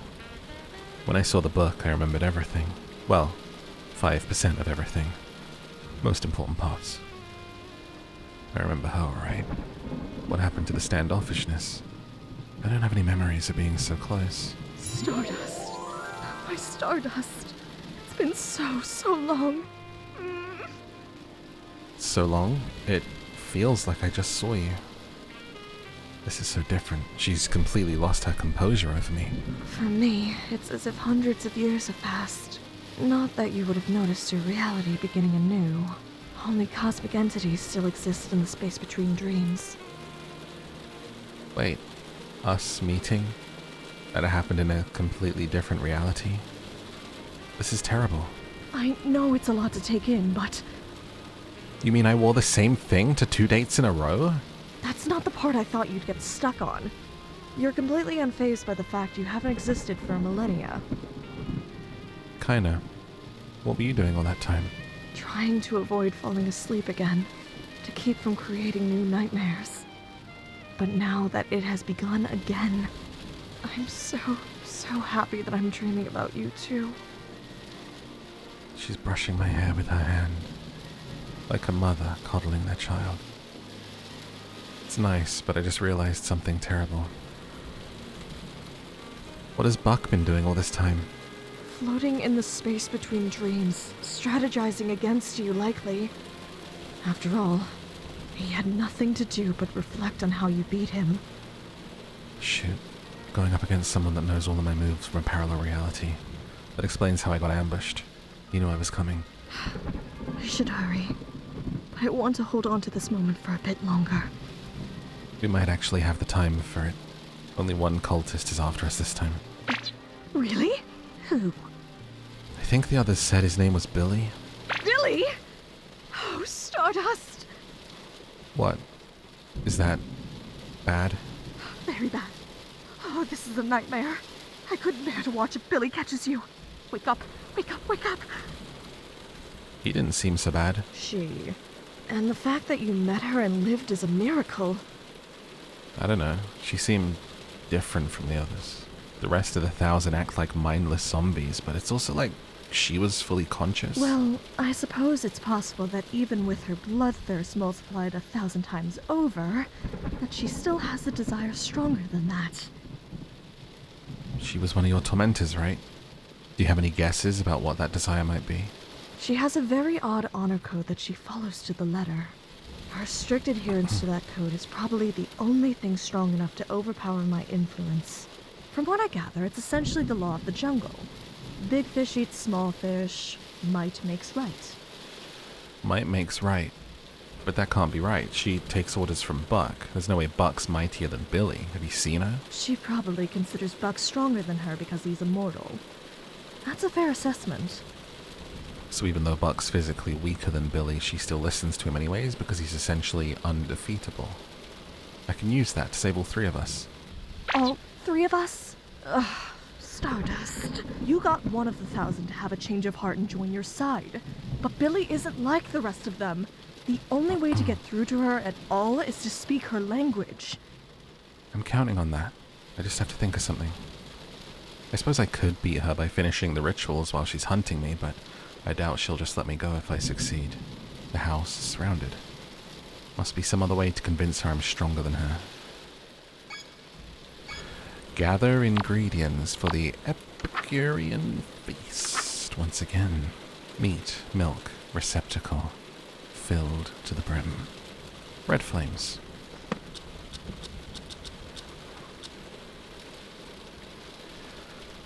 I will be right back, darling.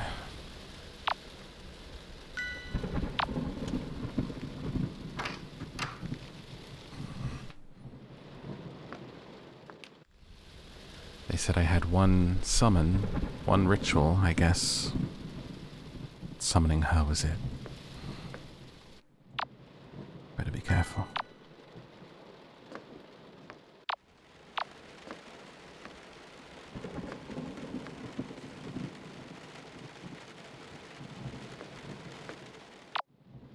To the right.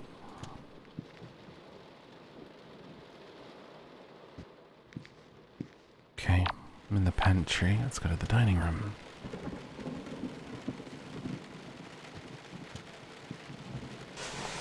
Not sure which is making me more uneasy, the volume of blood or the fact that this feels familiar. I tear a hunk of meat from the hook, should be what I'm looking for. I don't remember being this spoiled for choice last time. All this meat. The 1,000 were really out for blood.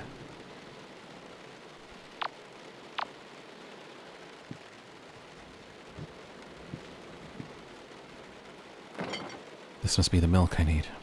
Better grab this and go before Billie hears me. That's everything. Roxanne, here I come. What's that sound? Is it them hitting the bat as they hunt for me against the walls? Because that's... Oh! Amazing. Well, we're gonna need to dodge that one. Oh, Kitty. Hello, little darling. Poor thing must be terrified with all the commotion going on. Come on, let's get you somewhere safe. Its face is missing. What's wrong? Never seen a Russian blue before?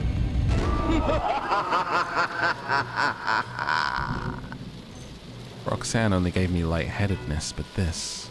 My sanity is slipping through my fingers like grains of sand. Pardon my intrusion, but when my niece didn't awaken, wailing and clutching at her sheets, I knew something was amiss. I had to see the source of her pleasant dreams for myself. I've heard much about you. The way my niece spoke of you. Why, you'd think she'd learned nothing from her eternal torment at human hands. Your niece? Roxanne? You're her aunt? Many call me Aunt. Others call me the Crying Chaos, the Haunter of the Dark, the Mind Eater, the Unknown that pushes back. I've earned many ominous titles and aliases that I don't much care for. But you may call me by one I do quite like, Auntie Nyan Nyan. I'm being driven over the edge, my very sanity thrashing towards its watery tomb amidst the unimaginably thalassophobic void. Oh, having trouble there? Where's that indomitable human spirit that I've heard so much about? Pathetic. If Roxanne could see the state of you now, she'd know she was wrong about humans. Foolishly believing that humans and gods could be anything more than livestock and butcher. That admirable, worthwhile traits, like kindness and perseverance, are just in human nature. That silly goat, so old and yet still so naive. Alas, I was once her age, and she has yet to be my age. Her torment will help her grow up. How dare you? She's suffering. I've seen how much damage this has done to her, and I'm not even halfway through healing any of it. Is this some kind of joke to you? This is gravely serious. That's why it's so damn funny. Come now. The very same humans that she lent her power to use it for the sole purpose of inflicting as much suffering upon her as possible. Classic comedy. Ah, the cosmos is always laughing and never smiling. But then you had to come along and muddle the lesson I'm trying to teach her. You will pay dearly for that. Did you come here to... Kill you? You're not immortal, so death means nothing to you. You aren't around to see it, and in the next reality, you won't even know it happened. All my creativity would go to waste. Besides, I never feel so threatened by a human to step in personally. I'm here for, oh, what is the human expression? A victory lap? I'm here to watch you die when the 1,000 takes back the book and Roxanne gets what she deserves for consorting with humans. I won't let you say something so awful about your own family in front of me. Like it's nothing. You won't let me? You've clearly lost your composure, presuming to tell a god what she can and cannot do. I'd revert back to my suppressed form to spare your sanity, but that rebellious glint in your eye is really pissing me off. You see this mark? I'm etching a permanent tally, counting the number of times that you've been made humble at the bloody hands of the 1,000. This one's a given. This will help you keep perspective. The next time that you think there is any hope at all, take a good look. Your memories of its significance will come pouring back. Enjoy resting your head on Roxanne's shoulders while you can. I will. Soon, it won't be resting on yours. 3 tally marks that Auntie Nyan Nyan have been leaving for me. Adding 1 for every time I've lost. Doesn't really prove much.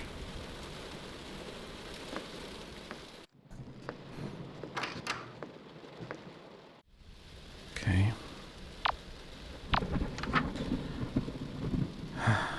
Face the red fire.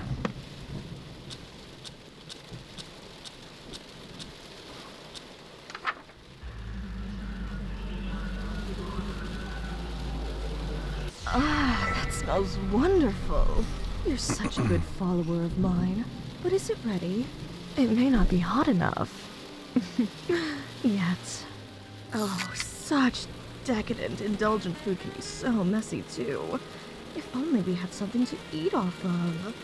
You can use me, if you'd like. Oh, I'm sure there's some plates downstairs. I could throw the food in the microwave if it's gotten too cold, too. Always ready for anything, aren't you? I shovel a small handful of morsels into my mouth. Well, I wasn't prepared to meet your aunt. My aunt? Auntie Nyan Nyan? You saw her? What is she doing here? If she laid one finger on you, so help me! No, I'm fine, really. She just said she was here to spectate. Spectate? What a sick old witch. I'll give her something to spectate. You know what would really make her angry? What if we made out right now? Wouldn't that be funny? It'd be so funny, trust me. My mouth's full of food. Oh, can I have a taste? That's gross. Kidding. I was only 90% serious. She's getting more and more serious as time passes. It would have really gotten to Auntie Nyan Nyan, though. She seems nice. You're allowed to say you hate my family. She seems nice. And after? After I get to know them, it'll be too late to hate them. I'd love to hear about your family, Roxanne. If I ever have a dream where we aren't in so much peril, I'd be happy to tell you all about them. It's a date. Perform wild evolution. And a shortcut top routing. 3 rituals that need to be done first, faster and easier. Drink directly from a healthy beating heart of the woods. Red, okay, purple, no. Chant while near your partner. Gotta get a heart. Gotta go to the basement again. I'll be right back, baby.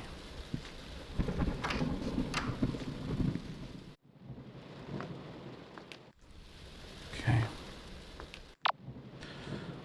Up, right, left.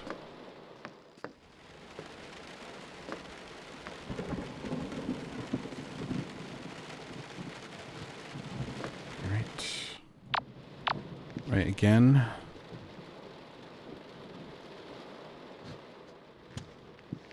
Left.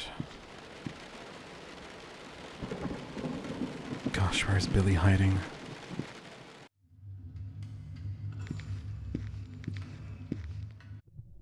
Right. Here I am at the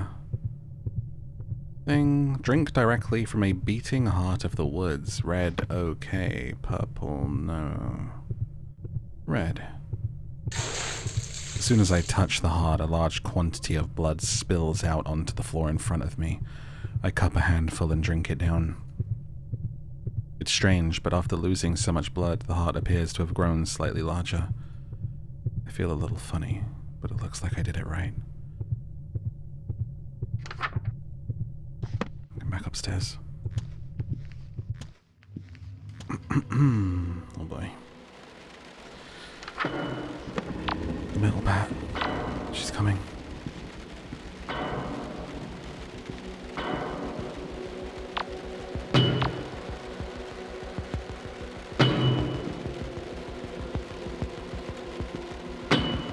Means it's close.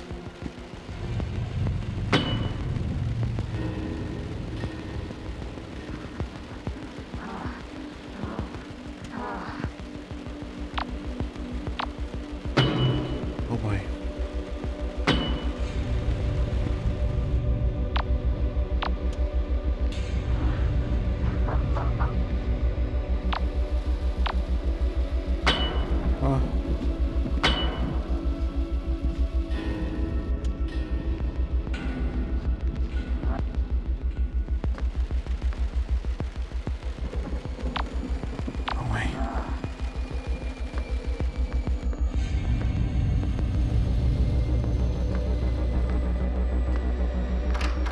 And breathe.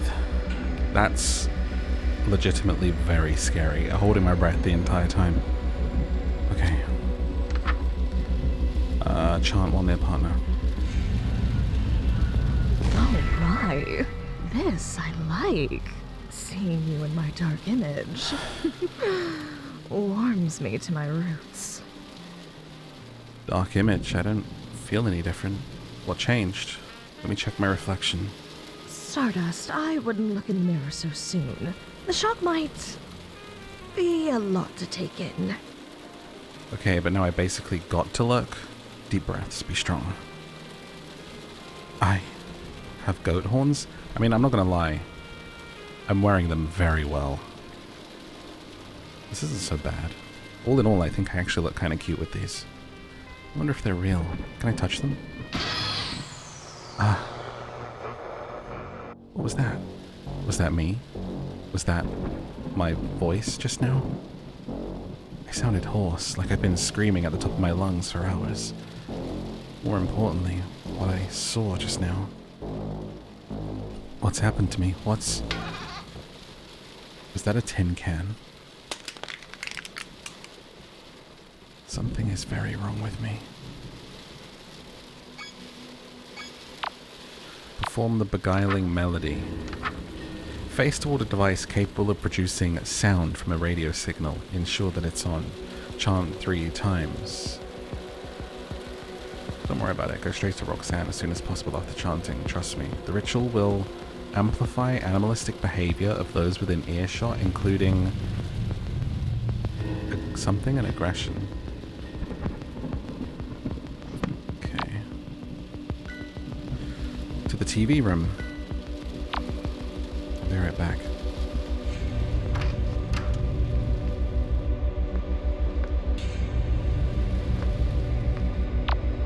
Up one. Right. In. Ahead.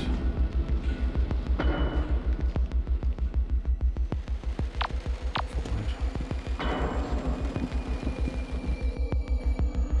TV.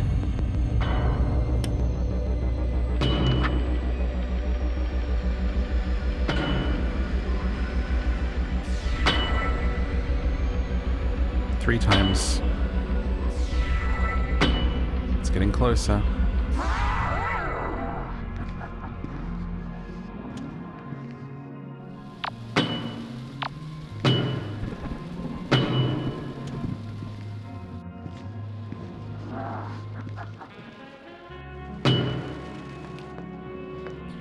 Run, run, run.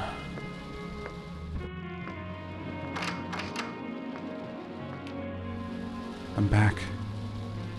Suddenly, a floral perfume-like scent washes over me.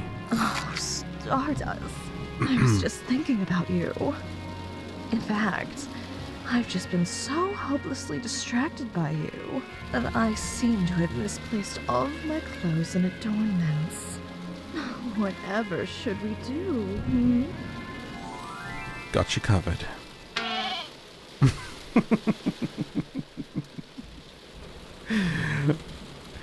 A t-shirt that says, "Always in the mood," with a cow on it. You look very cute in that. This is a real low point. No, this is a highlight. I'm keeping this shirt, by the way. It's yours. That old thing, I basically only used it for pajamas. Take it.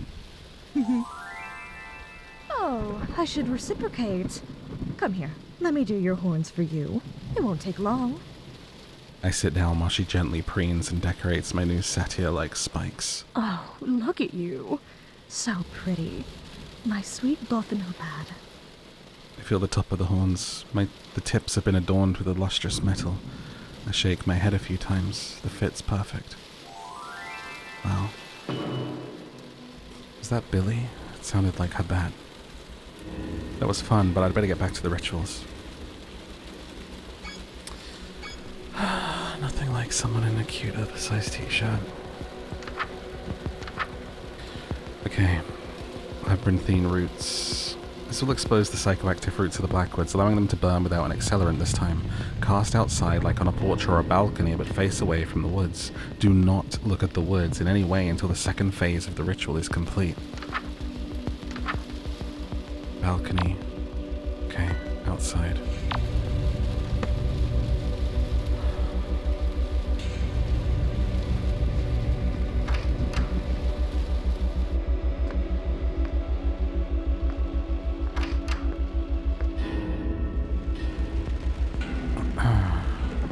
Here we go. I went the wrong way. Back out. Through the bathroom.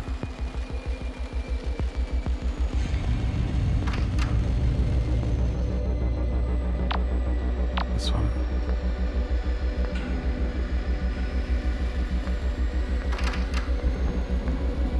Okay. Wait, how do I... Here.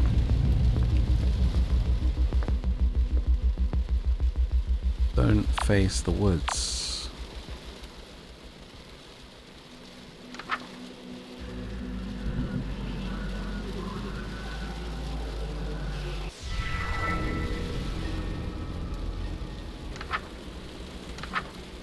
You may have lost your sense of direction. This is normal. Stay calm. Do not directly view the woods in any way, windows and doors included, until the ritual is concluded. Avoid looking into a mirror. Find your way back to your partner. Chant to hide the roots from your sight.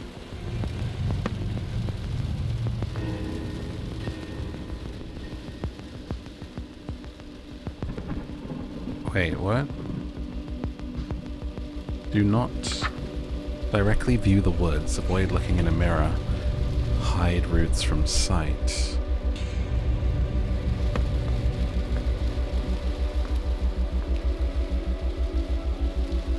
Roots everywhere.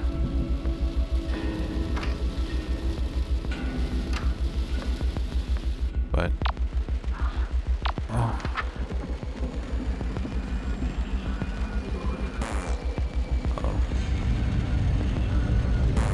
Go to bed. I'm not allowed to look at the map.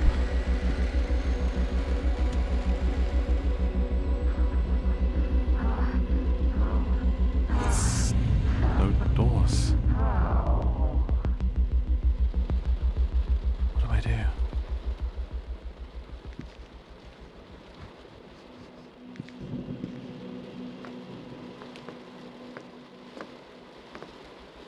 It's terrifying.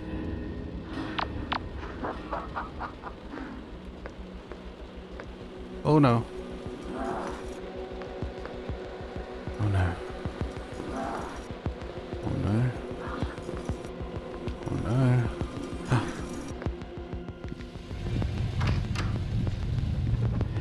Oh, that was very worrying. I know where I am now.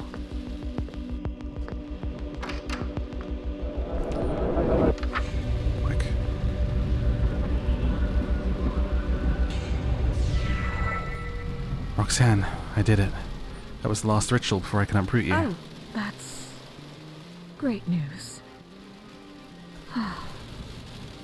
What's wrong?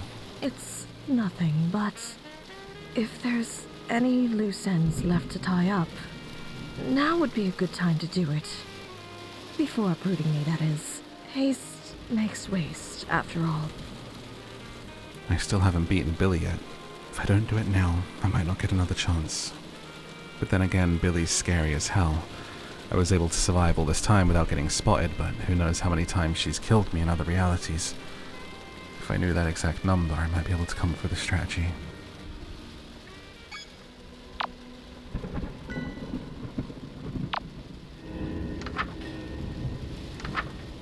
If your relationship with Roxanne has soured, or you no longer wish to... Okay, so uprooting... Previous ritual will expose the roots. Go to the heart of the woods and face a heart and chant. But how do I beat Billie?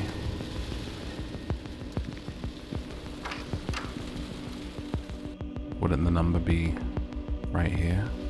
The tally marks?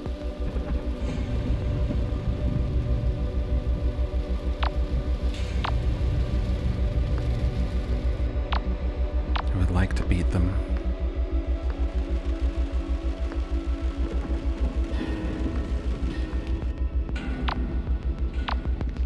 I feel like it's probably needed for us to get a true ending.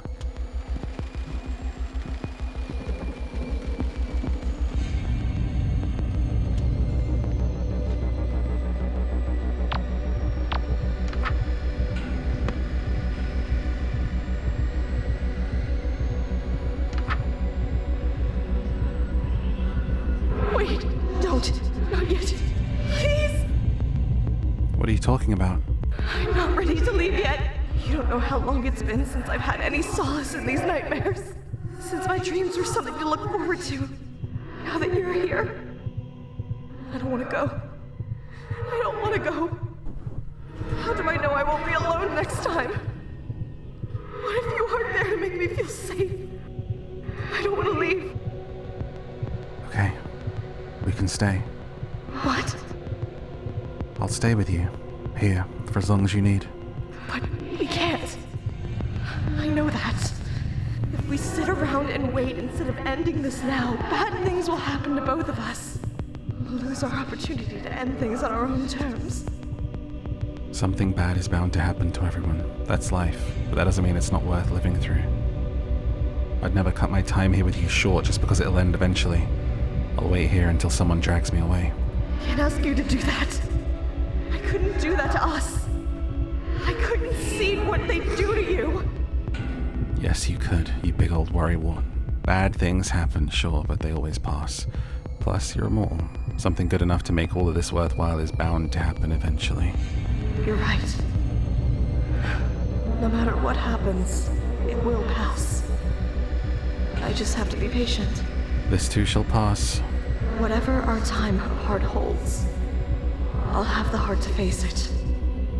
Thank you. Anytime, Roxanne. Ready? Ready.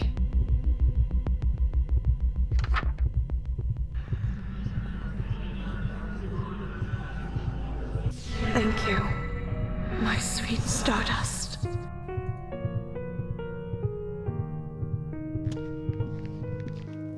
Escape. I think I may have to do it again and work out how to beat Billie.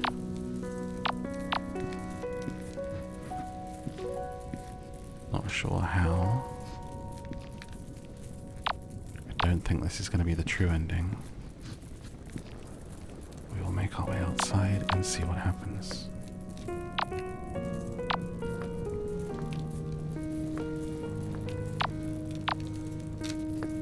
I think I would know this layout by now.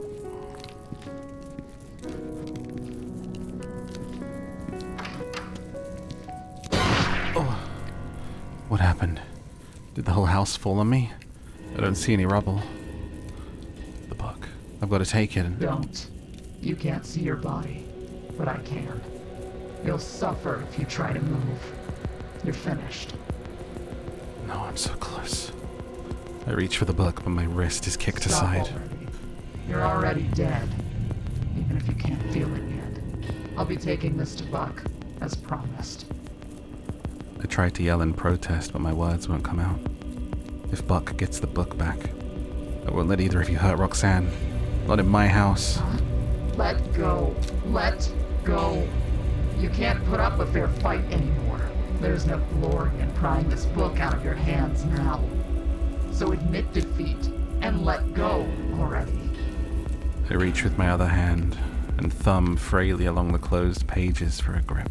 If you're going to dishonor me by not conceding, I'll have to take this by force. There's a loud tearing noise. The pain beyond belief rips through my body. You ripped out a page as I pulled the book away. Why? You're too wounded to speak. You won't be able to cast anything to save yourself. That doesn't matter now. I know I'm beyond saving. This me at least. But if what everyone is saying about new realities is true, there'll be another Stardust. Another time. Then I'll happily pass the baton.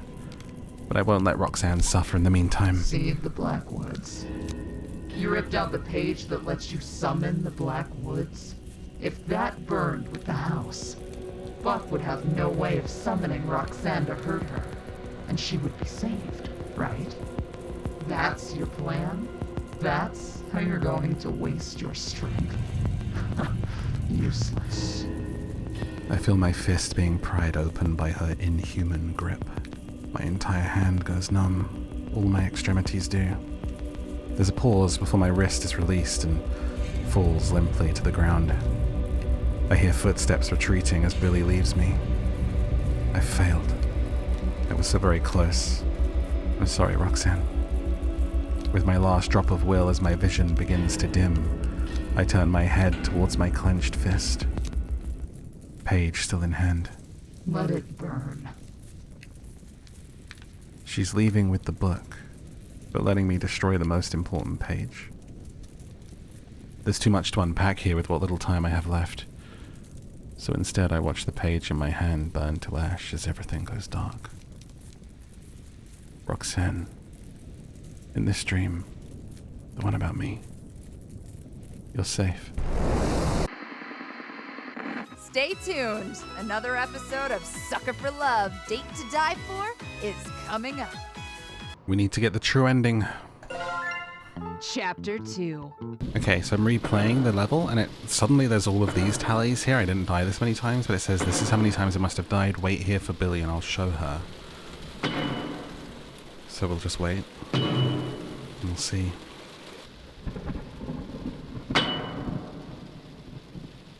What are you doing? Don't tell me you've given up. I was clear what would happen if I caught you.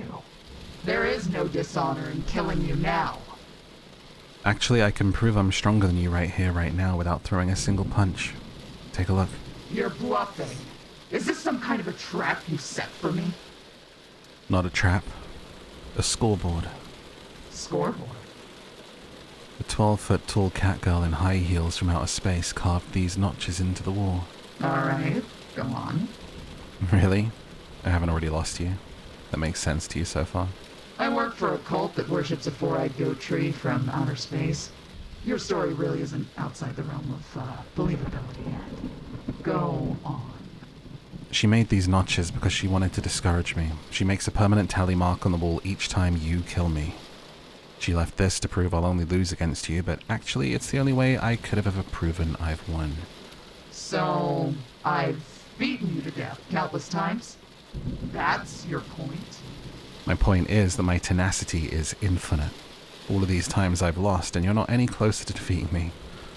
You see, right, this may be the number of times I've fallen, but also it's the number of times I've come back. You're telling the truth, aren't you? However, all you've proven is that we're in a stalemate.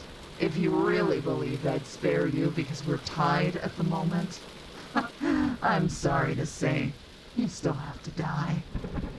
Your personal honor code means you only listen to someone stronger than you, right? And you listen to Buck. That must mean he's stronger than you because he's immortal. Even if I manage to break him in two now, He could beat me the next time we met by already knowing what I was gonna do. That makes him stronger than me. But he'd be worse for wear, right? He keeps the mental and physical trauma from all your previous attempts to kill him. And I don't. I come back good as new every time, without even remembering how I got my head handed to me. If Buck and I fought, I would eventually win because his injuries would accumulate. Mine wouldn't. That makes me stronger than Buck, which makes me stronger than you.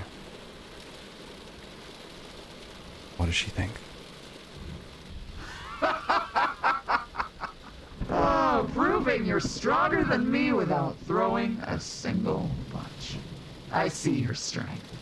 I won't come after you anymore if you spare me. Spare her? Geez, she really does believe I'm much stronger than her. I mean, I guess I was telling the truth, but I didn't expect her to submit like this. She must take that honor code of hers seriously. It's a deal. On 2 conditions. What's the first one? Could you maybe take off your mask? Fine. Her eyes.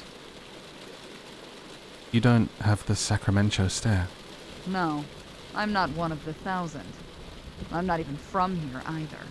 So, what's the second order? Once I finish the uprooting ritual to set Roxanne free, I want to escape alive with the book. Done. Really? It's as easy as that? That's a huge relief. But be warned.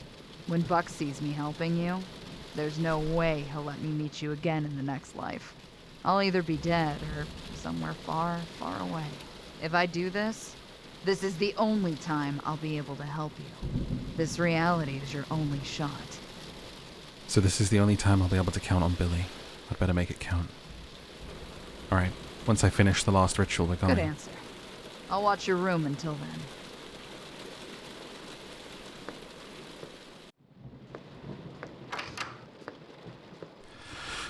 Well, I guess now I finish as we did before. Ah, that smells wonderful. Oh, such... You can... Alright, wild devolution down into the basement, and let's go. Should be able to do it without any kind of bother because you're just chilling here. I was wondering, what exactly is your honor code? How long do you have? We're surrounded by 1,000 people that want me dead. I'll give you the short version then. I only listen to people stronger than me. For example, I don't follow any law written by somebody who benches less than 415. Isn't that basically all of them? Yeah. If some dusty old fart couldn't force me to return my shopping carts in person, why do I have to do it because of a law they wrote while wearing a dress? It's not illegal to not return your shopping carts. Really? It's not? No, but it's kind of weird that you don't. If you can't move a shopping cart from one end of the parking lot to the other, I owe you nothing. Alright. Up, right, left.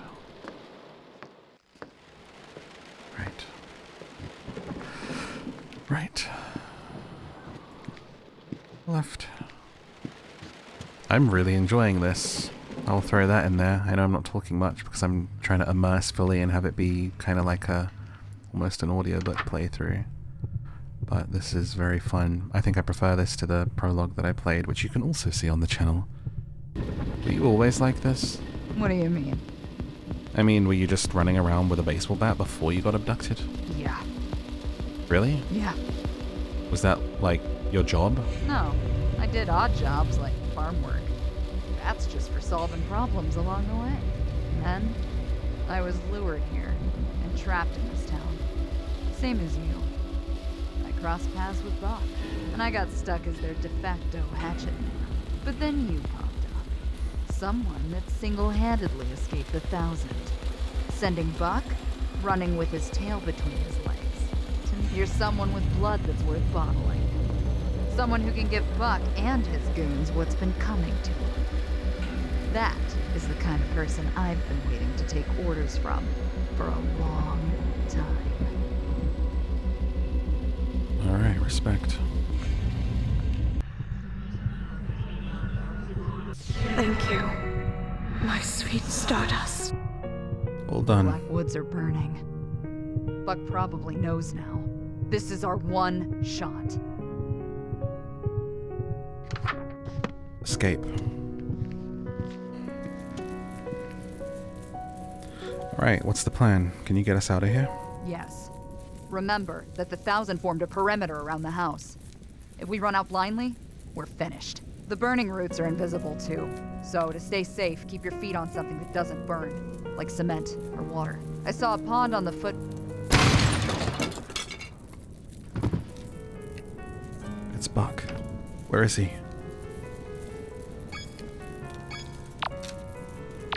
We gotta get out. Come on. Help Billie?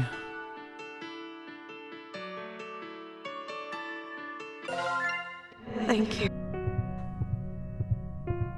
Let's try that again.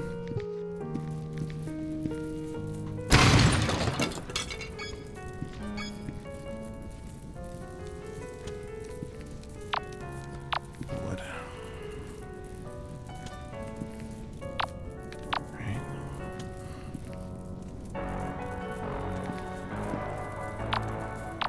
Forward.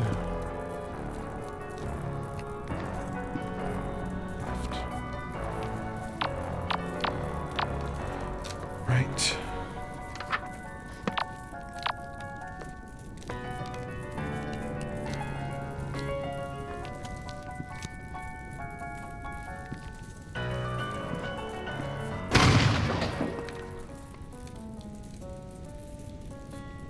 Thank God that missed.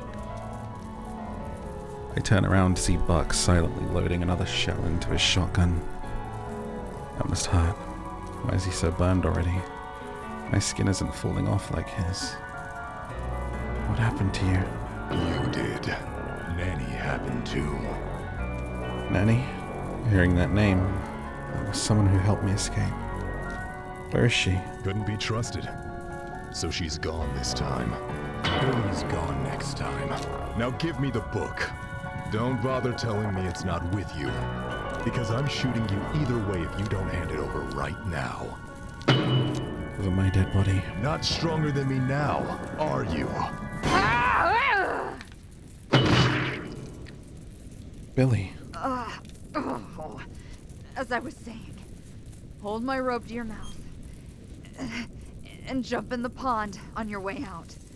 Wait in the water until the fire's burned over. What about you? Go! I turn, rushing out the door. There's nobody standing between me and the pond. I've made it through this. I take one last look behind me. I'll get you. Stay tuned. Another episode of Sucker for Love, Date to Die For is coming up. Billie has left the 1,000. Chapter 2, True End. Look how pretty she is. Alright, next chapter. Huh? A cacophony of squeals and excited chattering rushes past the bookstore. The noise must have woken me up. Such commotion. No matter what all the fuss is about, it's far too late in the day to be causing such a ruckus. It's gotten late. Shoot, I was supposed to look for leads before sundown. For a year now, people, mostly girls, have been disappearing from their homes all over the prefecture. At first, everyone thought they'd just run off together, but as more girls vanished without a trace, panic started to spread. They're last seen on the bus to Sacramento. Having grown up here, I can't just stand by while so many people go missing in my backyard. Wait, that horde outside sounded like a group of young girls. I should warn them, or at the very least follow after them. This could be a lead. And why do their voices sound familiar? Wait! Don't leave without your books. Oops, almost forgot. Thank you. Thank you for stopping in. Take care. I rush outside, leaving the warm glow of the bookstore behind. There's no trace of the girls. This should be about where the This should be about where the bus dropped off the missing girls. I better hurry and catch up with that group before I lose their trail in this fog. It sounded like they were headed into the residential area through Gigi Alley. Were they chasing after someone? Did I make a wrong turn? There's no sign of anyone. I can't hear the commotion anymore either. The fog here is oppressively thick. If I keep note of the missing person posters along the wall, I should be able to find my way. There's only a few of them. I can use them as markers. Was that a footstep? Who is that? Hello? No response. Was the wind too loud for my voice to be heard? Hello? I take a step toward the shapeless shadow in the mist and hear something crackle under my feet. Something wrapped up in construction paper. There's various footprints stamped across the surface. It's a photo of an old man eating spaghetti messily. Must have just been framed, but the glass is broken from being trampled. Someone from that group I heard must have dropped this. I sprint after them, only to smack right into something else a few steps in. Ow! Oh, sorry. Are you okay? Hey, don't sweat it. It was my fault for standing in the middle of the road. Oh, let me help you with your books. What a handsome boy. I've heard that men are going missing too. Are you headed for the bus stop? You might have already missed the last one. No, I'm actually looking for clues about those girls that have been going missing. Are you trying to find someone too? I'm looking for my girlfriend. Poor thing. Was she a part of that mob that I heard earlier? What's her name? That depends. What's yours? Well, that's so corny. Yeah, this guy's the worst. Hey, this may be a strange question, but do you not recognize me? Sorry, have we met? I don't usually forget faces. Ah, that must be it. You must not have seen me on TV yet. I made that one song, Lonely Devil. Oh wait, I know you. Captain Kidd, right? The one and only. He's a widely adored local idol that appeared out of thin air a year ago. No wonder he's wearing that disguise. I bet he can't even go to the store without getting mobbed. Still nothing. That's strange. Who'd you say you were looking for again? The girls that have been going missing?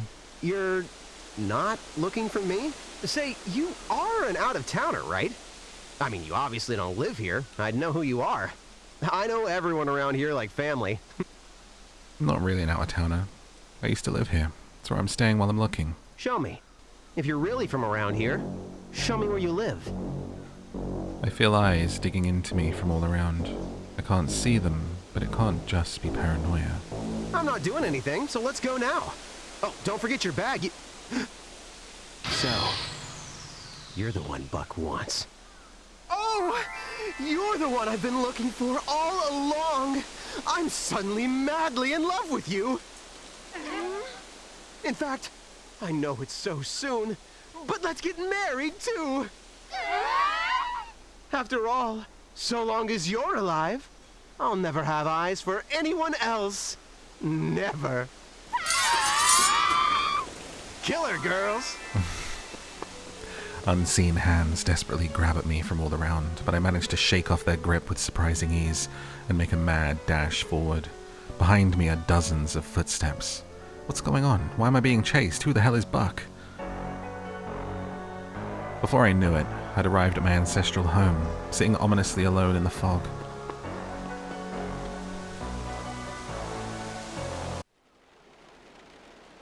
Summon the All-Mother.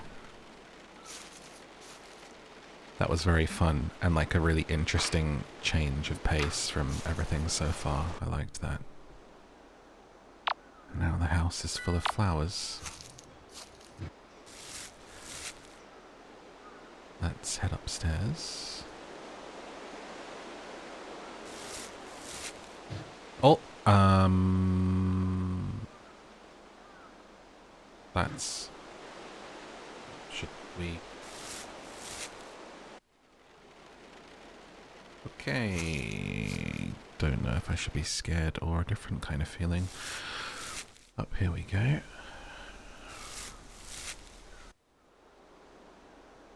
No door. What's going on in here? Door's off the hinge. It's a different kind of weather out there. Okay, douse the candles.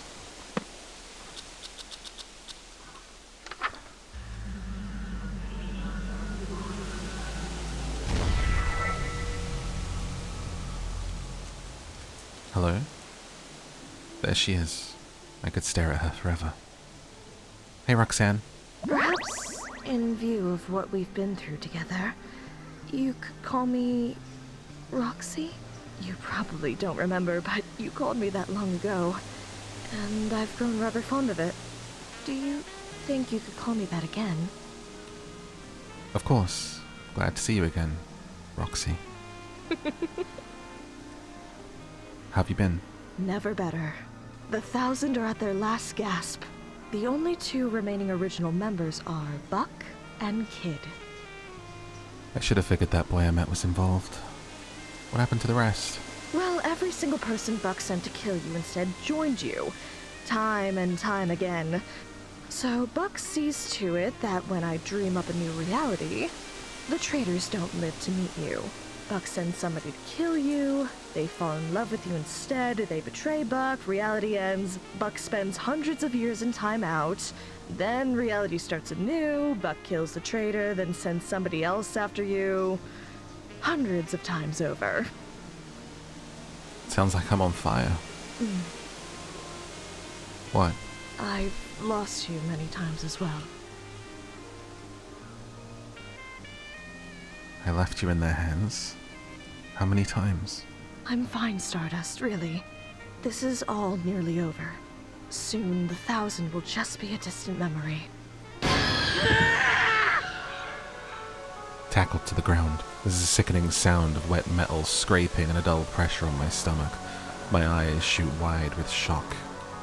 She's clawing at my clothes and neck, hunting for a grip while we struggle for leverage, until eventually she collapses. Oh, heavens below! Are you alright?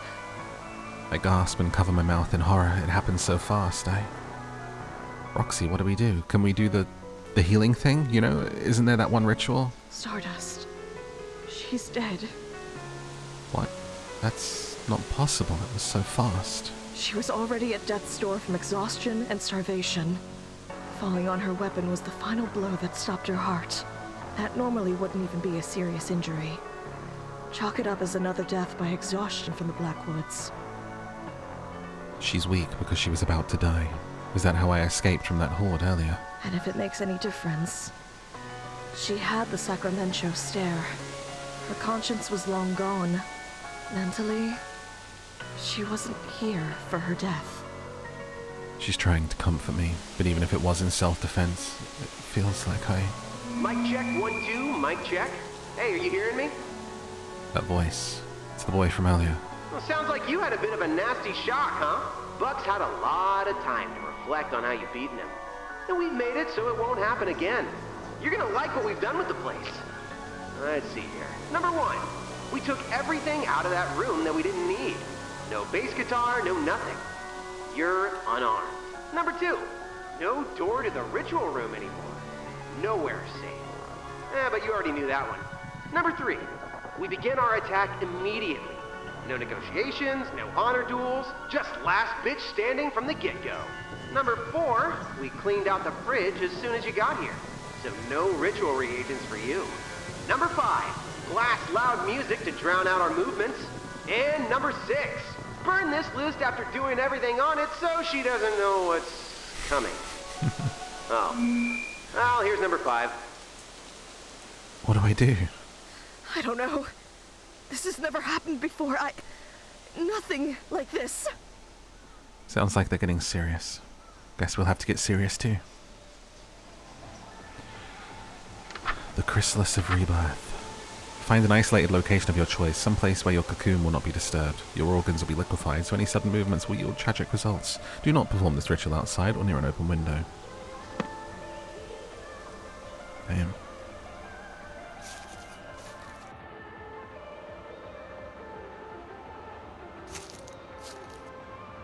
I guess in here would be fine, right?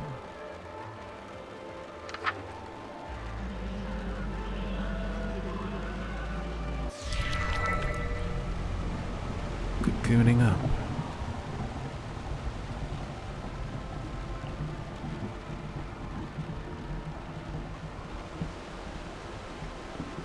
Please wait. Do we have to wait 1 minute?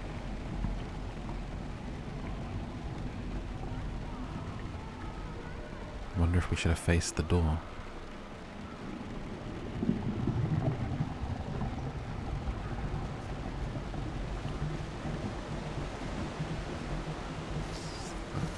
Shadow.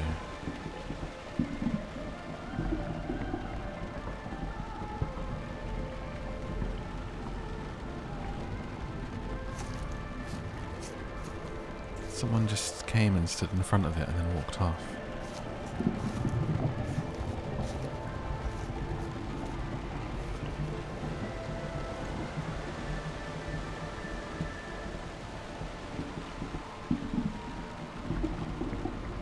Come on. 10 seconds. 5, 4, 3, 2, 1. Return to Roxanne. Roxy.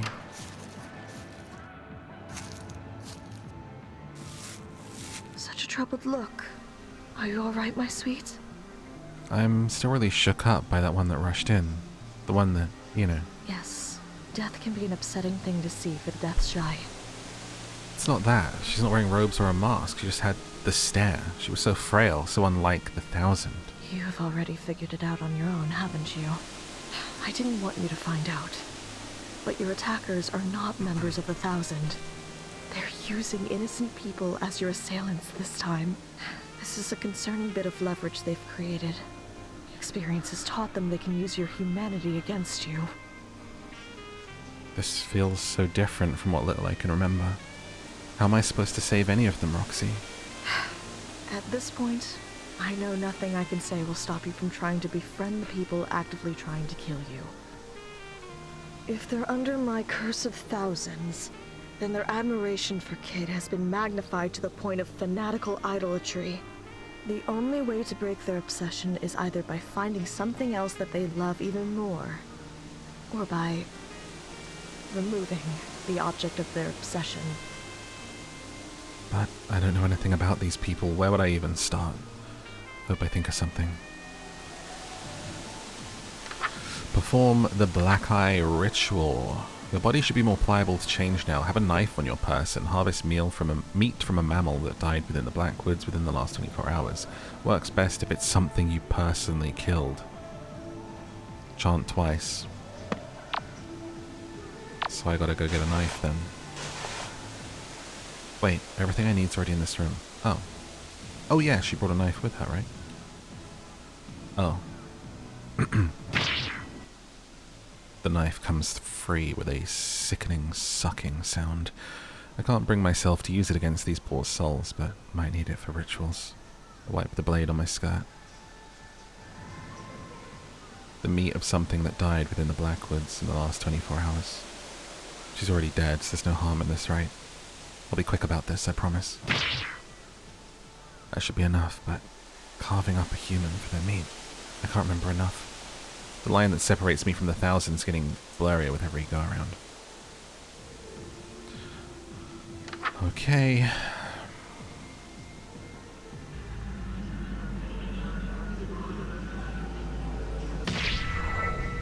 Sorry. Excellent work. Very, very good. It seems we have a fighting chance against their new tactics. What's this? A portrait of your grandfather? Oh, that's not mine. I found it while I was coming here. Figured one of the people who went missing dropped it. Wait, if somebody went out of the way to frame this, they probably cared deeply about whoever's in the photo. What if it's one of the people chasing me around? If I could reunite this with its owner, maybe they'll realize they love the guy in the photo more than Kid and leave. Brilliant as ever, my shining star. But be careful and observant. This photo might protect you from its rightful owner, but it'll have no effect on anybody else. Right, I'll keep an eye out for other dropped keepsakes while going through the rituals. If the ritual was successful, you should see something glued between the next pages. If so, you can now sense living things on the verge of death. Your map will automatically reveal dying things within range. Chant while facing one rot bloom flower. Do not attempt this ritual in a room with more than one rot bloom. Don't feel too bad if the rot bloom is here, they won't be needing their heart anymore. Okay.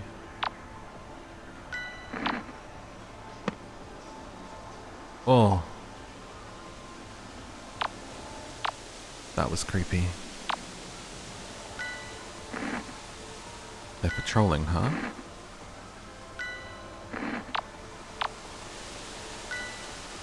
Are they gonna go by again?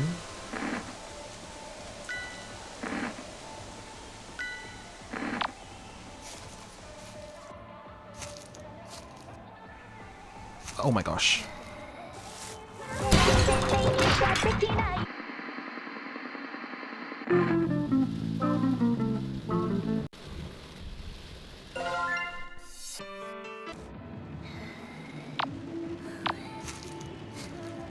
You just have to like not be turning around. It's just this breathing in my ear the whole time.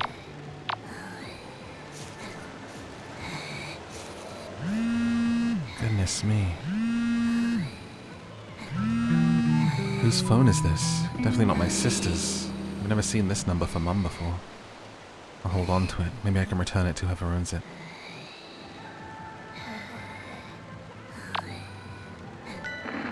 They're in the room with me.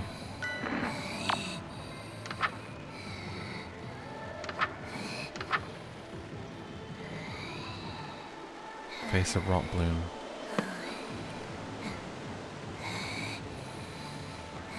Is that a rot bloom? Why did it bring me here?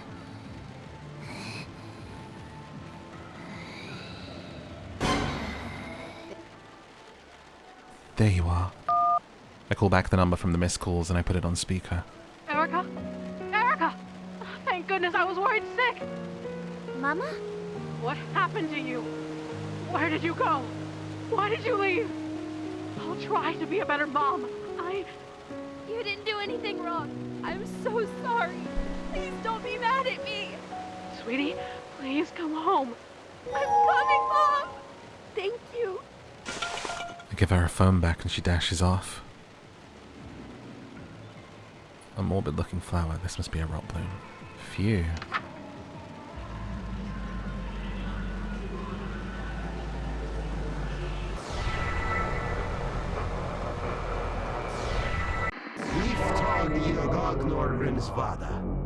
I hope you appreciate the situation you're in. We can do this forever. Tell me who the bookmaker is. Over my dead body. Accommodate that. Giving up? Finally. My arms are getting tired. She never breaks. This is a waste of time. We'll have to find leads on our own. She told you she was from here, right? Yeah, but I think she was lying. In case she wasn't, check every house. Starting with the ones near our base. Find a photo. Something left behind that proves that she lived there. What? Oh, that's like dozens of houses, though. I gotta do that all by myself after burying her. If it makes you feel any better, this is the worst day of my life, too. Buck wants to know who the bookmaker is and where I live. If he knew either piece of information, he could find me long before I made it to this house. Before I know what's going on, even. If that happens, I'll be all out of readers. I'm gonna try not to think too hard about it or about the soft pulsations of my own heart in my hands. So these are like my bodies from other worlds? Okay, gotta go back upstairs.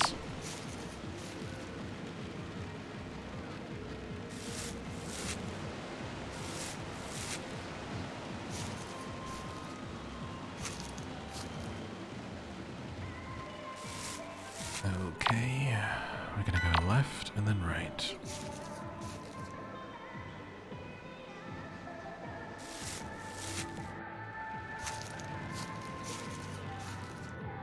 Up the stairs.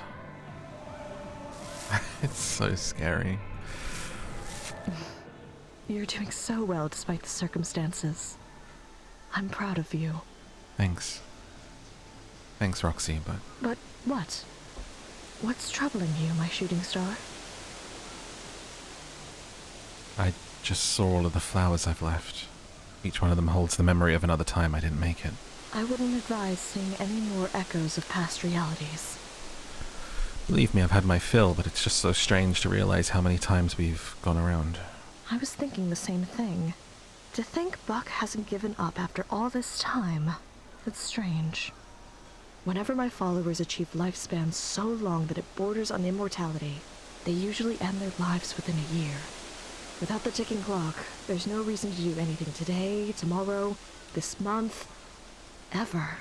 Even with my powers, the longest a human has ever chosen to live is 125 years. Buck is thousands of years old now. To think he hasn't gotten tired of this yet. Roxy, it's okay. I've made it to the last ritual again. You're almost out here. What? You managed to get through everything. Ah, well, we kind of phoned it in with the outsourced killers, huh? But they're still useful for just one more thing. Check this out. You're gonna love it. Oh, there's nothing I hate more than people that run from burning buildings. If anyone did that, I wouldn't love them anymore. There's just something so beautiful about someone who could sing their love for me amidst the fires of passion until they drop dead. Do you see now? If you uproot the woods, everybody burns. Make your choice. That's his game? Turning his fans into hostages? Can't just give myself up, but I can't send innocent people to their demise. Is there a right move? Remember, there is a third option. If you uproot me and then kill Kid, his followers will flee. The object of their lust, dead. Die, let die, or kill. I know these are impossible choices for you especially, but whatever choice you make, I'm behind you 100%, my starlight. Thank you. The truth is, I can't make any of those choices. They've got me trapped 3 different ways. I still have a faint hope that being stubborn will see me through this. If I find all the hostages' keepsakes, there's a chance I won't be forced to make a choice. Next one is in the basement.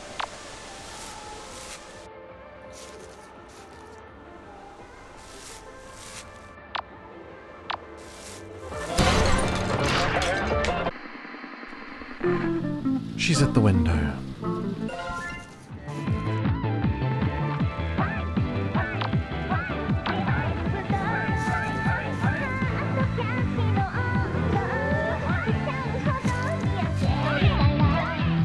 A severed head on the table, a note tied in its hair reads, "For you, my love, the ultimate souvenir." The head belongs to one half of that pop duo on the TV. I take the head. Someone out there must be looking for her. Number 7. Wait for you to come turn off the music.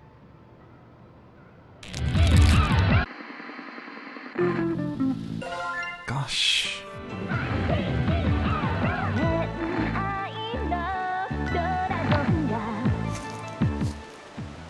I present the head of the idol. I saw you two on TV. Any chance for a reunion tour?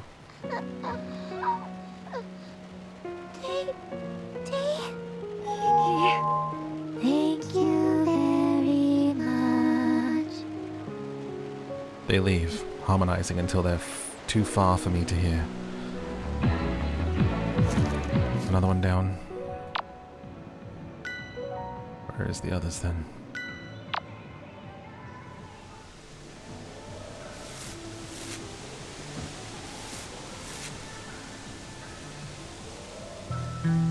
Looks like someone left their CD player here, covered in punk stickers.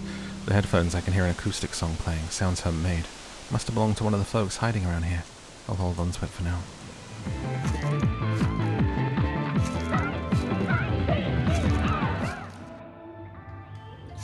I found her.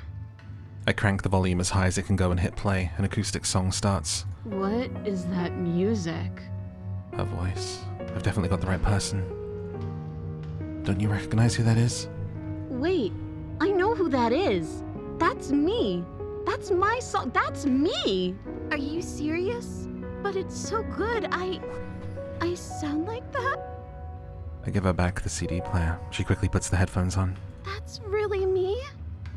She crawls away, nodding her head along with the music. Okay, so...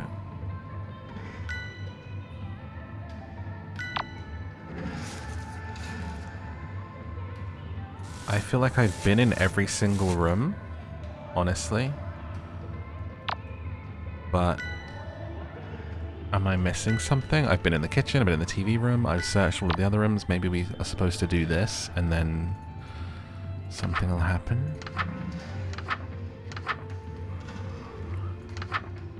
Let's try it, we can always come back.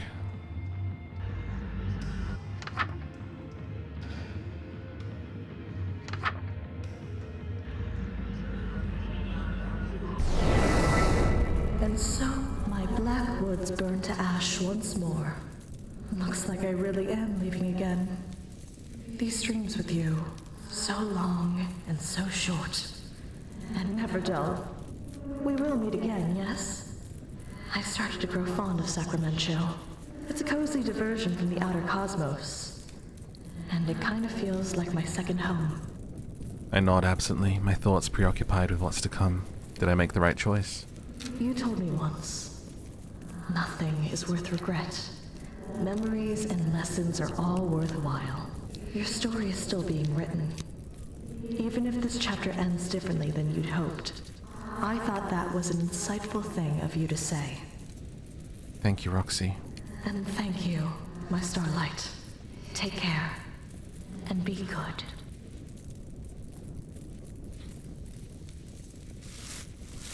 I think this might be a bad ending, but I couldn't find any other keepsakes, so I'm gonna try it, and we're gonna see what happens. Where are they? Oh. Right, not that way then.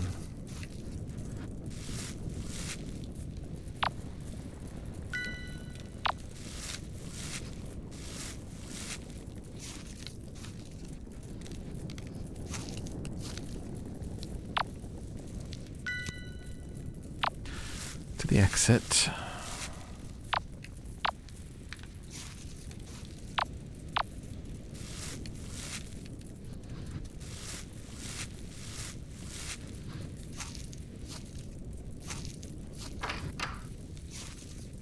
So, you decided to kill everybody, huh? Or have you come to throw yourself at my feet? Or is this the part where you try to appeal to my better nature? You deserve what comes next if it is. Did you think you'd miraculously be able to save everyone? Sorry to say, Buck already has you all figured out. We both know that you only have one choice here. Just hand me that book and then go back inside while the house burns down. Do it, or I'll keep my fans here until they burn. He's not even armed. He's really that confident. I unsheathed the knife the one the girl who attacked me earlier had. Oh, you got me. Almost thought you were gonna go full yandere for a second there. But that's just not in your nature, is it? I wordlessly walked towards him. Hey, stop messing around. You're not actually gonna use that to... If I remove the object of obsession, the rest will flee. That's what Roxanne told me. All of the rot blooms I saw. This is practically self-defense, right? Buck said you wouldn't hurt a fly. No matter what. Was Buck wrong? Did he lie to me to save himself? Say something! I step closer. For once, I'm not playing defensively. Instead of reacting to what they throw at me, I'm in control. Wait! You can't do this to me! I'm finally in my prime! Taking it all away from me now, you can't make that choice! You're right. I can't make that choice. The knife falls to the ground at my feet. He has the stare. Even Kid is just another victim like the rest. I won't do this. Whatever happens to your fans isn't my choice. It's yours. You're the one keeping them here, not me. At the end of the day, I'm just not responsible for all the pain in the world. You can't force that responsibility on me. That said, I really do care what happens to your fans and you, and I hope you do what's right. I leave the house entirely unimpeded, not even by Buck. The faint singing continues for a while, until I can't hear singing anymore. This time I make it as far as the bookstore before. What's that?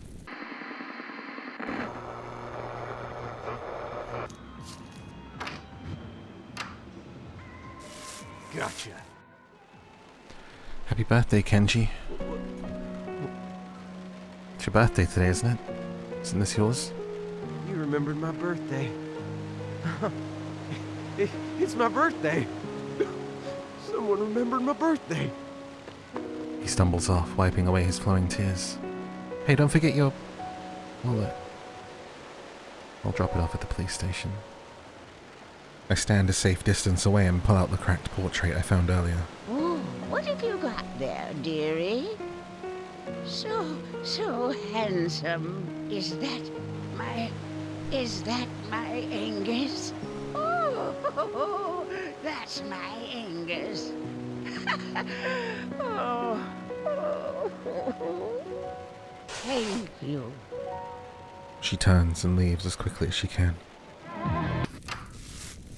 They didn't turn back to look at me. Not even for a second. You used the Blackwoods to warp their desire. Of course, their adoration wasn't genuine. I didn't know! When I suddenly got popular, I didn't guess it was because I was brainwashing everybody. All I knew was that everyone I met in Sacramento would become my biggest fan. That's all Buck told me. But if all of it was fake, what was it all for? The killings. So many people died. Over this? His eyes are back to normal. His desire for his fans' adoration is zero. The Blackwood can't amplify anything as it burns. He was using you to feed the woods and to catch me. And you only fell for it because you were brainwashed too. You should go.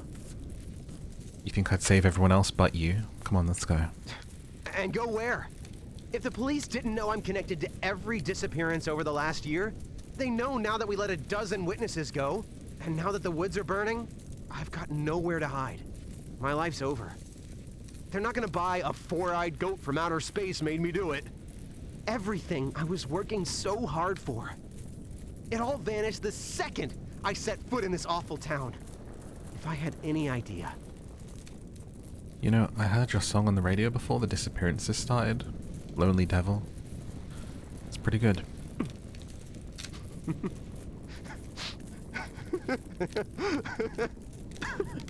Good grief. At least I still have that. I'm turning myself in.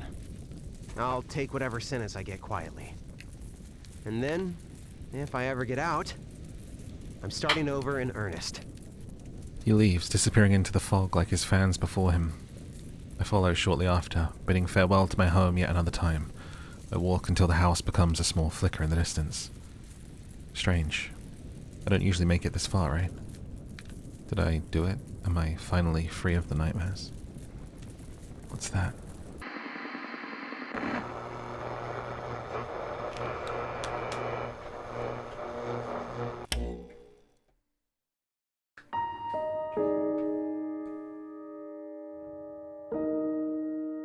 Kid has left the 1,000. Saved the pretty boy.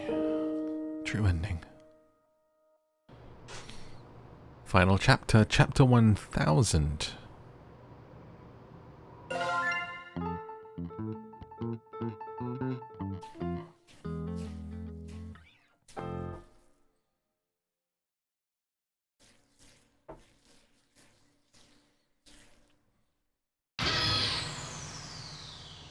Something's very wrong. Did I doze off while reading? My daydreaming always turns into regular dreaming when I do. Is this what I was reading? Gotta get home. Sorry for falling asleep in your store, I gotta get... Someone themselves right next to me while I was sleeping. Is that Moo? Did Buck get to her? I feel sick, so sick.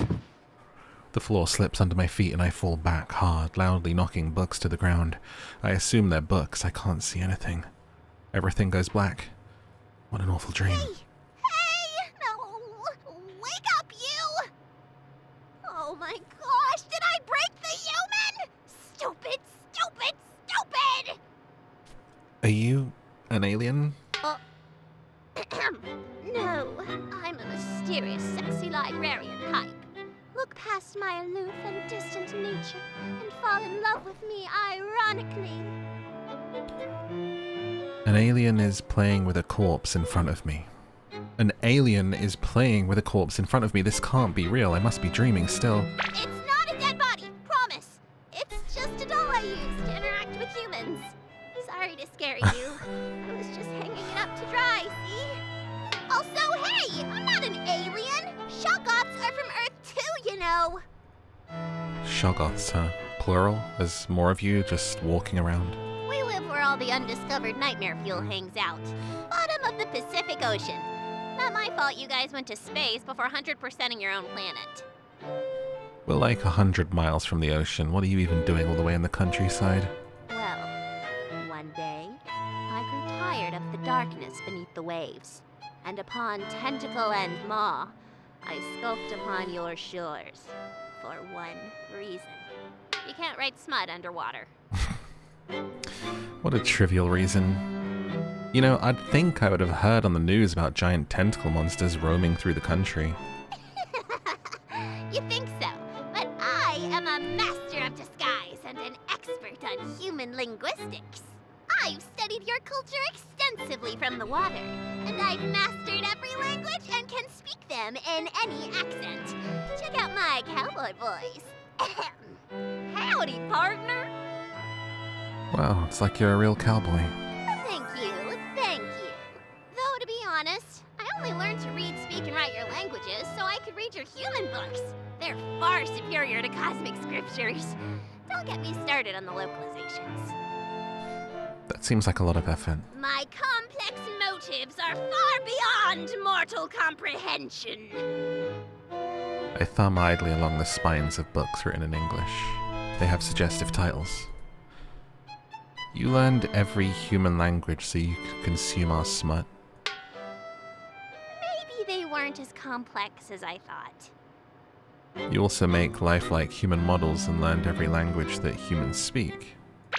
I have a thing for humans, okay? Looking around the store, a lot of these books are eldritch curios and lore, but some of the books... Big Slippery Shoggoth Girlfriends, Volume 2. My Little Knight Gaunt can't be this. Deep Ones. There are explicit stories about love between humans and eldritch entities. I didn't know these kinds of books even existed. Did she make all these? Aren't you the one who's been writing my ultra-dangerous reality-bending ritual books? Nah. Well, I mean, yeah, but I mainly just write smutty dojins and such. Sorry, I'm just having trouble wrapping my mind around that. They seem like two completely dissonant skills. Yeah, those two hobbies are completely unrelated. I raise an inquisitive eyebrow. Wait a minute. What? You make smut books fantasizing about humans and eldritch gods meeting, and then also make spell books that would allow humans and eldritch gods to meet in real life. Wait, I know what it sounds like, but I can explain. Go ahead. I've got nothing. I'm a disaster for human eldritch love. You indirectly summoned reality-ending gods to our realm just so you could watch them date humans. I'd say I pretty directly summoned them, actually. Also, why the heck did you make the rituals so scary? They're rituals for an outer god. They're all scary, all the time. Well, if you're supposed to be helping me, why'd you put the most important ritual at the very end? What, the uprooting ritual? Eldritch rituals are serious business. Doing them out of order could cause who knows what. And it's not like I've been asleep at the wheel here. I've been changing the books each time I find a potentially quicker, safer path to uprooting. But there's only so many options when humans outright can't produce some sounds needed for many incantations. I haven't had a problem so far. Say Worcestershire sauce. Worshing. Work. Okay, you made your point. All I was trying to say is that it's a cryptographic marvel that you can consistently perform these rituals, and that I'm a genius. That's all I'm really trying to say. Is that all? Besides, Roxy loves the rituals. She's a god, she likes rituals. And the scarier they are, the faster you fall in love. That's not how it works. totally worked. Roxy likes you. Like, she likes you. Oh, she's got it bad. Really? Oh, yeah. I'm writing fanfics of the two of you right now. This stuff is hot. Let's see. Tax. Pining, slow burn, one-sided. It's not one-sided. It's not? Wait, I mean, well, she's gorgeous and... I ship it. Wait, no. Size difference, age difference, mommy, monster girl. Wait, is Roxy a monster girl or a furry? I'll add them both and let the algorithm work its magic. Roxanne Stardust. Oh my god! Your ship name is Rockstar! Or Starzan? I hate to kill the fun, but a lot of people have gotten really hurt because you made this book, including me. It was never supposed to be like this. I thought only good things could come from summoning Roxy to your world. She just wants Earth to be one big happy family. And she's a wonderful mother. And she's kind. She's the only one who didn't laugh me out of Astrid's court when I suggested that humans and Eldritch entities belong together. In fact, she agreed with me. We made the book together.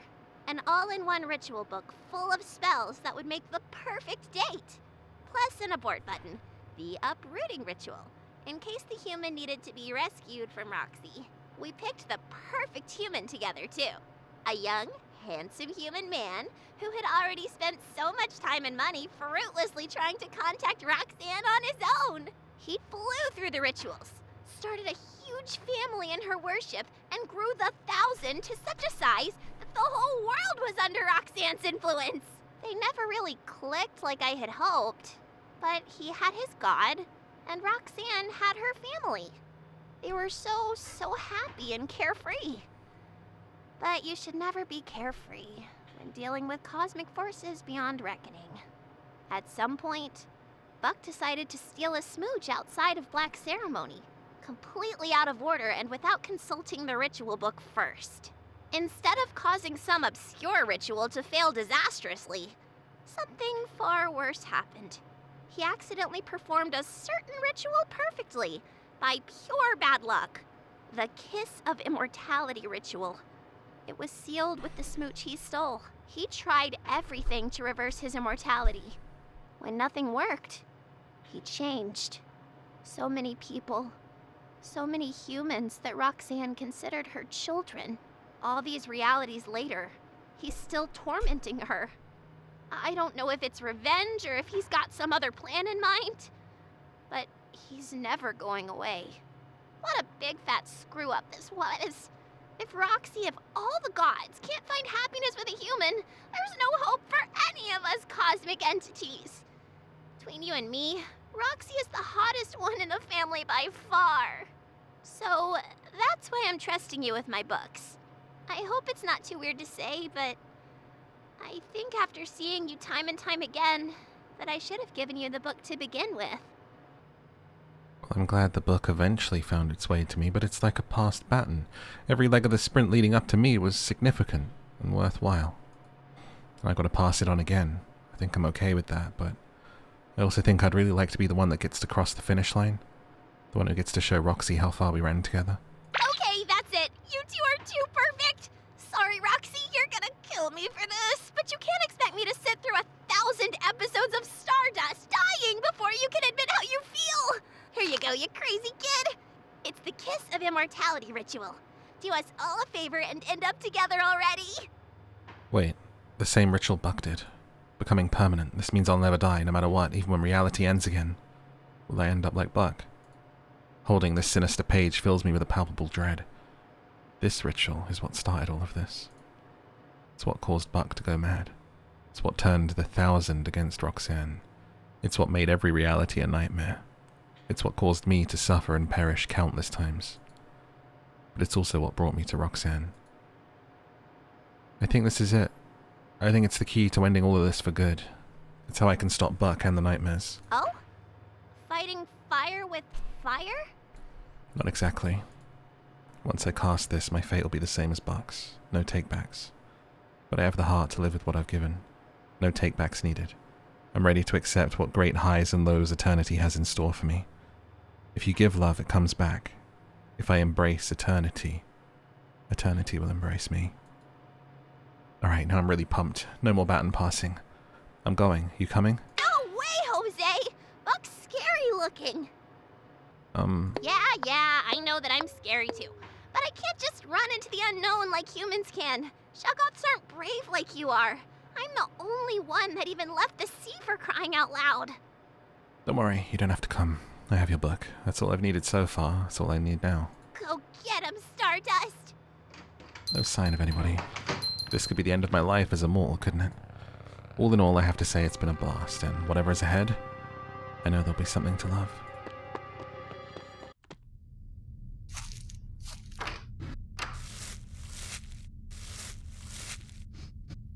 Back in the house we go. To perform the kiss of immortality, simply kiss Roxanne in the presence of the greater rot bloom. If there's no greater rot bloom present, stand in a room with Roxanne and at least 1,000 rot bloom flowers. Draw this symbol. Chant. The flower will bloom within 7 minutes. Eternal life awaits you. Make the most of it. The section of this book has been compiled from the deaths of your past lives. Ensure your current incarnation survives as long as possible. If you hear a loud buzzing or a sudden swarm of insects, flee. Move quickly and deliberately away from the room that you spotted the bugs until you can no longer see a single fly. Flies will not follow far, but be wary. Once they've caught your scent, there will be another feeding frenzy within minutes. You aren't fleeing the flies, you're fleeing what they're coming from.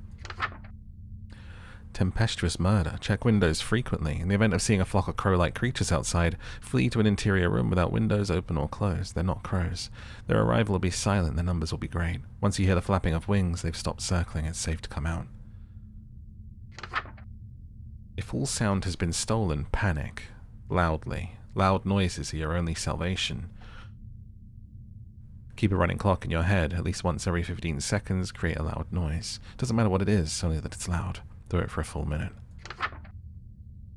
If you feel a sudden sense of dread and your heart begins to race, it's your natural prey instinct. Hide in a room with one entrance and no open windows. Once inside, face the only way in. Do not look away. Waiting's the worst part, but stay strong. This is a lot to remember. If your vision is darkening or you catch glimpses of trees, they shouldn't be where they shouldn't be. The Blackwoods are forcing night upon living things, including nocturnal predators. Find any lit candles and stare directly at them. Trapping birds means you can. Listen carefully for the direction of the knocking. Move slowly towards the sound. If another sound distracts you, do not follow it. The knocking is your only guide. Pull the door open in one swift motion once the 7th knock begins. Your timing must be perfect. If the 6th knock comes before you find the source, stay perfectly still. Do not even breathe. There's so many. What? This is crazy. Let's go see Roxy.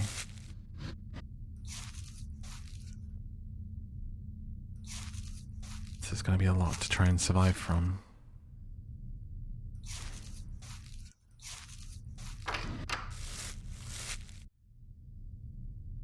Candles out.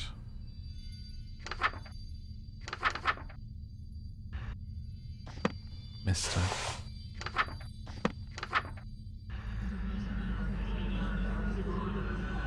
Sorry it took me a while to start dreaming this time.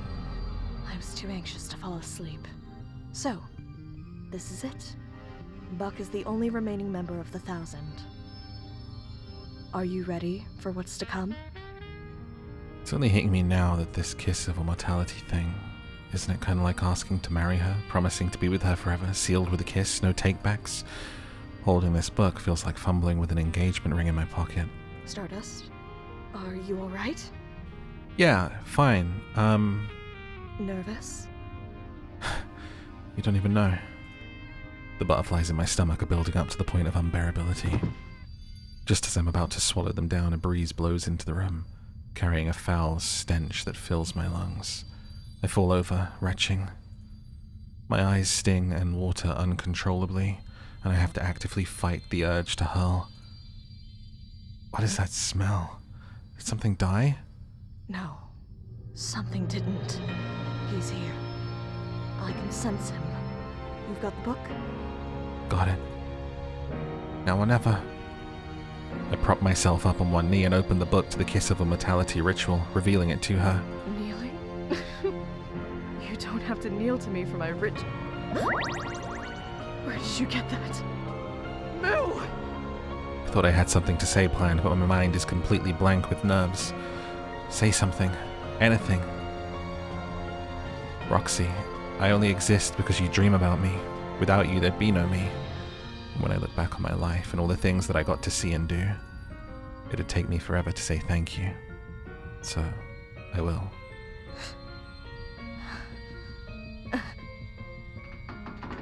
Buck's inside the house. I gotta get going. Think about it, okay? I'm gonna get started on it, but I won't finish it if you don't say yes, okay? Okay. Finally, here we go. 1 versus 1. I've got only one ritual to get through. Let's do this. The Kiss of Immortality. To perform a Kiss of Immortality, simply kiss Roxanne in the presence of a greater rot bloom. Draw this symbol and chant. I mean, this is a lot of rot blooms. So I'm going to assume this is okay.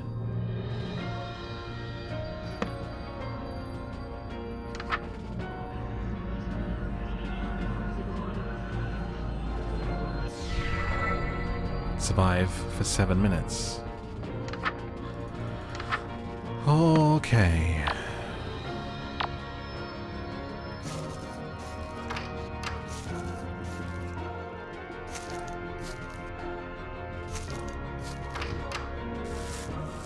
Guess let's hide in here for now.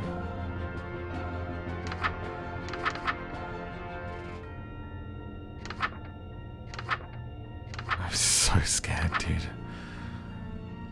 Corpses rising from the fields, the second floor balconies here in this sanctuary.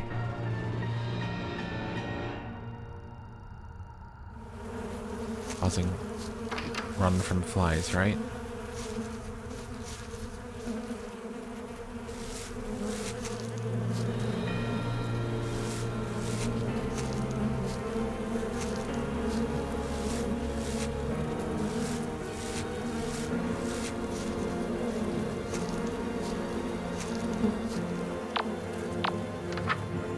Flies was...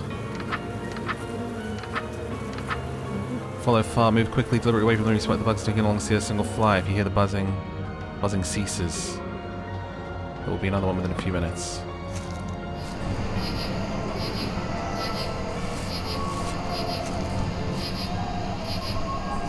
What's that?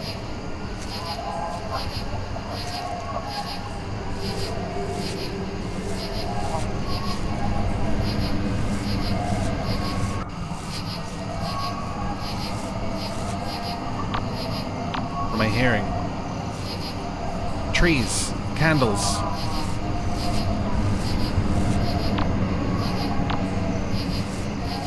Need candles.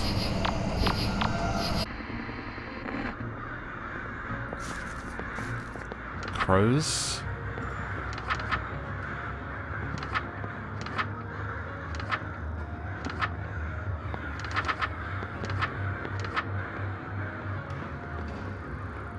Once you hear a loud flapping, they've stopped circling.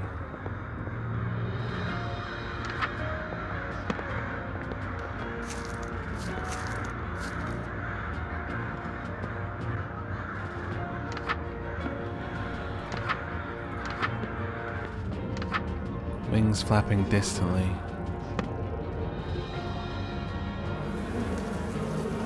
Buzzing flies.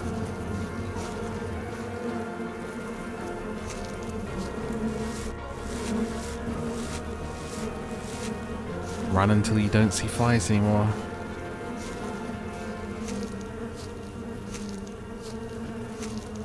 Endless flies.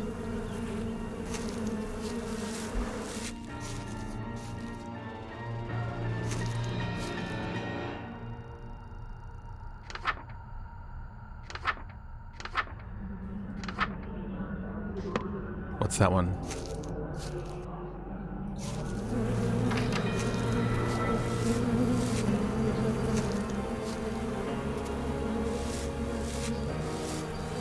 It was like 2 at the same time, or what?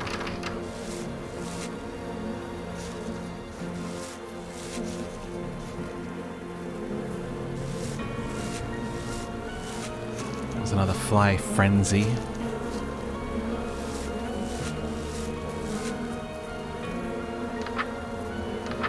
Just trying to learn.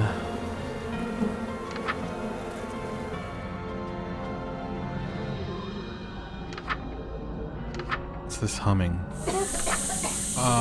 Thick mist, stand there any open window on the top floor. Oh dear. People coming into work with the flu be like,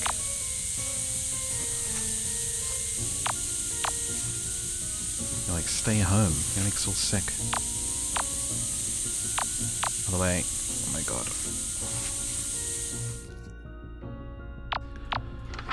Jeez.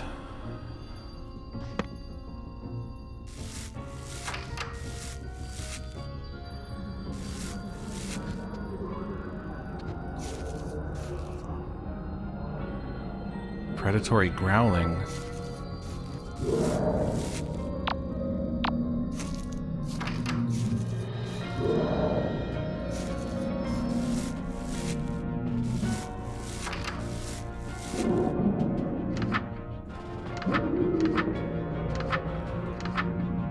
What's predatory growling? Is that candles?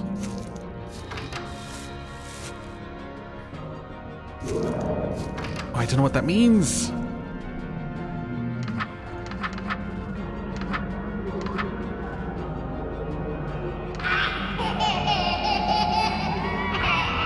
Heart of the woods. Heart of the woods, heart of the woods, heart of the woods. In the basement, in the basement, in the basement.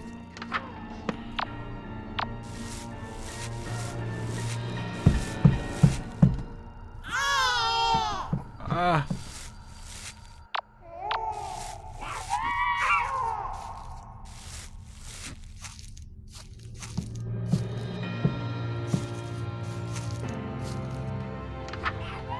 Do not emerge until the candles go out on their own. This is intense. Makes me think of that one Resident Evil level with the bloody baby. It was so scary. Ugh. Ugh. Not daddy, no.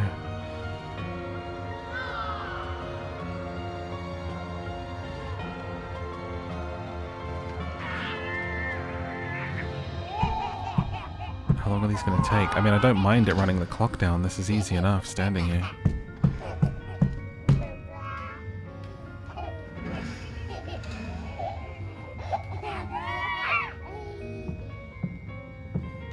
Carry on.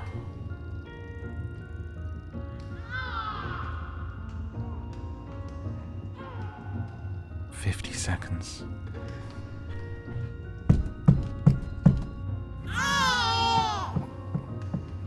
Run that clock down, baby. It's fine. I don't really want to deal with anything else.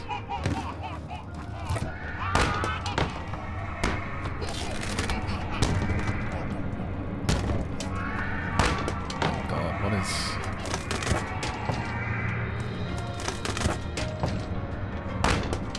I'm in the heart of the woods. You can't hurt me.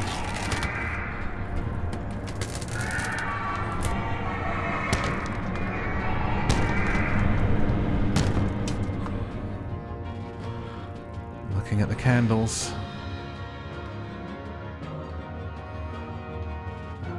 Alright, the flower should have bloomed by now. I need to get back. Was that Roxanne's scream? I gotta get back. I can't believe I did that on the first time. What the hell? That was like so difficult, but we did it.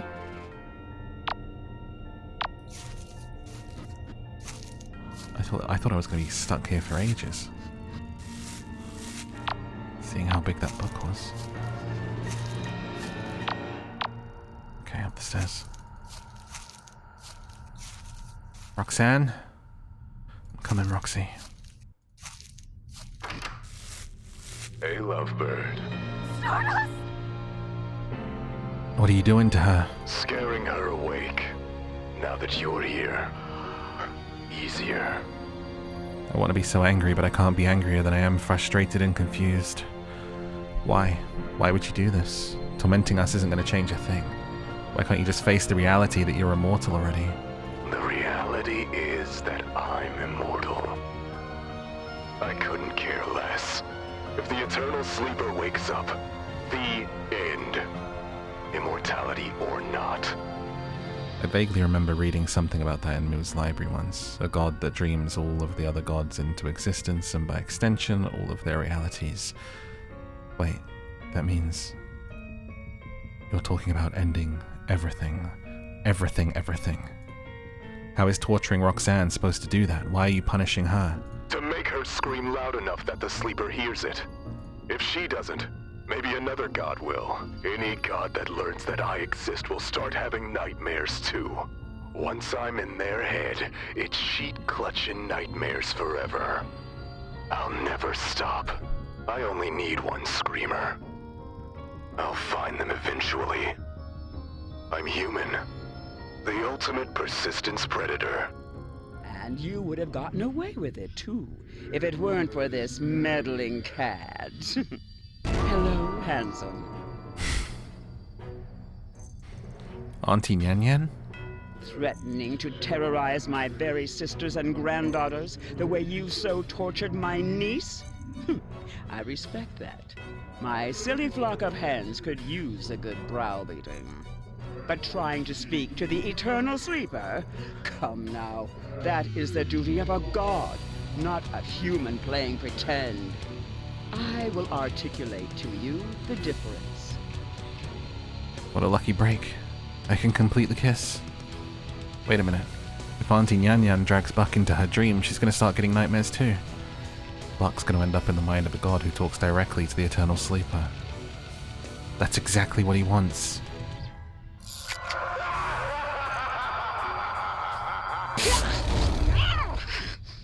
He's free. It's now or never. I've never had a bad dream in my life, but I've had dreams so wonderful that it woke me right up at the best part. If I become immortal, I'll survive through her waking up this time. Roxanne, I don't have the time to say it now, but will when I have forever to say it. You've already said it. Time after time. I love you too. So you're okay with this? Was that a second kiss of immortality? No, just a regular one. Stardust. Since I met you, I wondered how I could be so lucky. How you could have appeared so suddenly, like a bright star in the darkest sky. I think it's because, despite everything, I never stopped believing in good. That someone like you had to exist somewhere. And you did.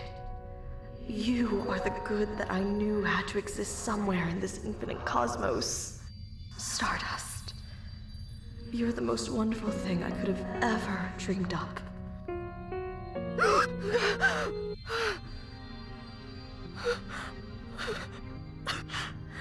Thank you, my twinkling Stardust. Gram, you're crying. Did you have another bad dream? No, child. Do you want to hear about it? What?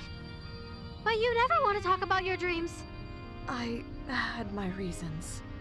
I didn't want to fill your head with fear of humans. Now, I can tell you about love. Love? For humans? Hard to believe, I know. But I believe, in time, you just might come to love them too. It's the characters from the first game. Ew! Oh, keep it down, ladies. Sleep well?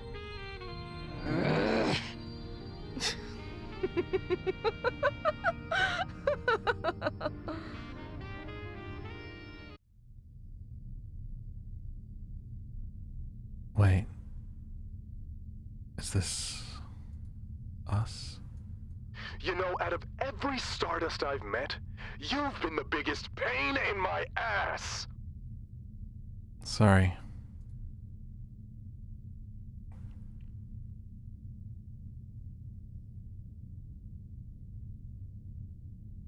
Where are we? Space between dreams. Get comfortable.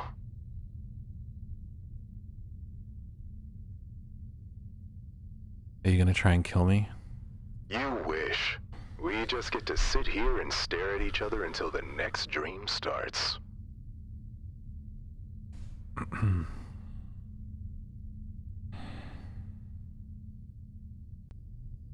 I'll get the bookmaker. Or I'll get caught by Nyanlithotep. Or I'll go back to my original plan.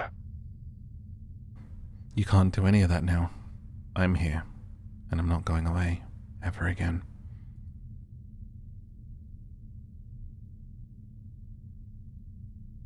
Do you even know what you're in for? Infinite, cruel, eternity. I think in a truly infinite cosmos, you find exactly what you're looking for, eventually. You looked for cruelty in a cosmos of infinite volumes and found it in no short supply. But you know what, Buck? When the dream starts again, I'm gonna run barefoot through the grass. I'm gonna watch scary movies. I'm gonna love, be joyous, move, learn, cry, and feel so much that all the bad is worth it. It's what I did when I was mortal. It's what I'll do now. That'll end. The clock is ticking on how long you'll still be able to experience any of those things. The clock was always ticking, Buck. When it runs out, ashes to ashes, stardust to stardust. But there's things out there worth seeing before that happens. Things that make it all worthwhile. I swear it. You know what? Come on. Where are you taking me? This void is infinite, right? Then I bet there's an infinite number of things that make life worthwhile too, even out here. Stop me when you see it. This is so cute.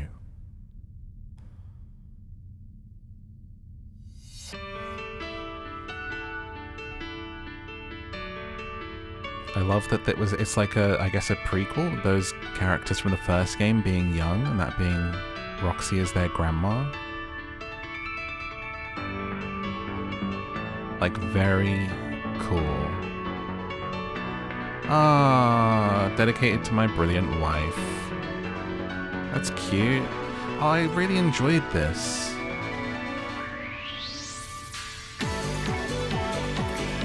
It was really, really cute. I love a good romance. This one was really romantic, and I almost like want more. I don't know what it means that she like woke up from the dream and we're waiting to be dreamed of by her again, and we're in between dreams right now, but I'm not going to overthink it. I'm speechless. And I'm not any closer to seeing it all. Looks like a new dream's starting. Ready to go duke it out again? Maybe later. I think I prefer to stay out here. It's peaceful. It'll take me a while to see everything. Thank you. Roxanne, I can't wait to see what you've dreamt up now. There's more. There's an epilogue. Oh my god, look at my room. Everything's gorgeous and normal. Come outside. Look how nice everything is. Can I visit that room that's been locked the whole time? I just want to see how things look when they're normal. No smut.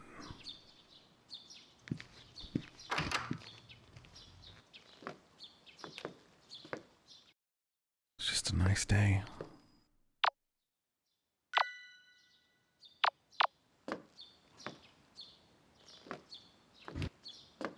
Everything's tidy.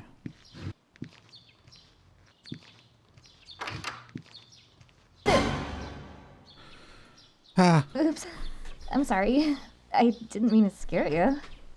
Nanny, how many times have we ambushed her? Of course she'd be jumpy. I said I was sorry. I couldn't think of anything better to shout while I jumped out. Why did you have to jump out at all? Nanny, Billie, Kid, you're all here? None of them have the stare. Like, of course, silly. Where else would we be? It's not like we can just leave the woods. But now that they've pretty much covered the whole planet, we can go everywhere. I can finally go shopping in Paris. And I'll be able to go on a world tour. My fans will love it. And oh, Billie, you simply must come with me on tour. I'll need a bodyguard, and you're perfect for the role. I'd rather eat my shoe. Billie, Stop being cranky. Sorry. I didn't get enough violence out of my system before peace broke out. Oh yeah! You should see outside, Stardust. Everything's different. It's a whole new world waiting to be re-explored. No reason to ever come back to this old place. Ugh, can we please get out of here already? The wallpaper's peeling, the floorboards are rotting, and I'm pretty sure I just saw a rat the size of a chihuahua run by. Had enough of this gross old house to last a lifetime. This is her childhood home. Oh, I mean, it's, nice. Wait. You knew that she lived here? I spent forever trying to figure that out. Why didn't you help me or leave me a note or something? I was your boss. What's your 1 rep max on bench press? Guys, if it's all the same, I might take a moment to say goodbye to this place. I'll be outside in a sec. No worries. The rest of your family already got their chance to pack up and say their goodbyes. Only fair you get your turn. My family's here? Oh yeah, they're totes outside. Your folks are like really hitting it off with Roxanne. Color me shocked. Who could have possibly expected that a goddess of fertility and a married couple with 10 kids would get along? But, like I said, no rush. Especially if you don't want to get caught in the crossfire of their grandkids discussion. Take all the time you need. We'll wait for you. The trio steps out into the daylight, leaving me to what will likely be the last goodbye to this house. Bells jingling. You remember, don't you? You are Buck's replacement. You can be replaced too.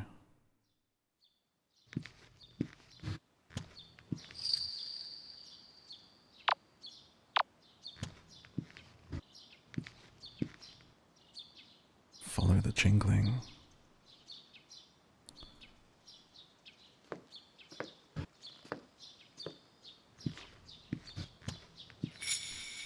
Jingling hotter.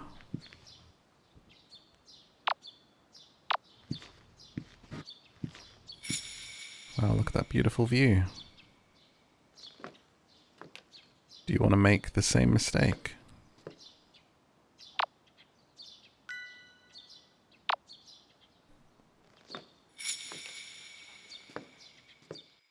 Why are you following him?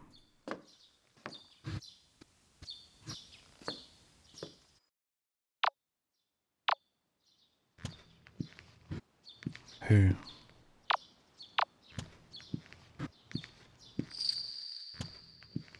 I feel like my options are go outside or follow the jingles.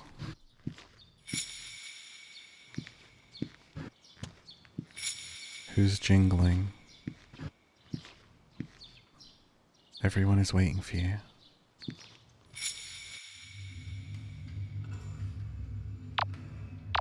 Into the crawl space. Well now, aren't you just full of surprises? When you first stumbled into these woods, cheeks wet with tears of rage, your only desire was to see these twisted trees burn. For a moment, I thought you'd forgotten your quest so easily, in exchange for a flutter of lashes and a flash of thigh. It seems I may have misjudged your resolve. A mistake I do not often make. Those seeking to destroy the Black Woods inevitably become compelled to worship it. That boastful promise is printed in every version of this contemptible book. Will you prove them liars and burn them down in a fit of mortal defiance? Or will you prove them right and spend your immortal days simpering at my niece's cloven hooves like a love-struck fool in the very Eden you swore to raise to ashes? The agony of indecision suits you, little matchstick. Though I do hope you choose to burn it all down. I've never cared for happy endings. Or goodbyes, for that matter. Ta-ta. Objective, come outside, Stardust. So we have to decide whether we're going to burn it all down or go outside and be with her.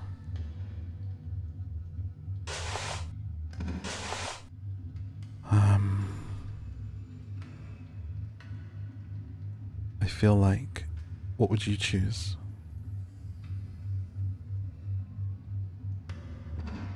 I choose happiness. Immortality with someone lovely in a dream where everything just seems so nice and everyone that's here is happy and free and we freed them. So why not just see what it's like? Thanks for playing. True end.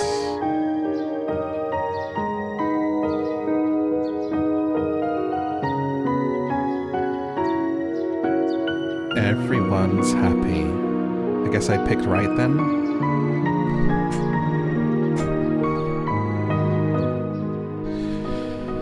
Humans and the Eldritch together.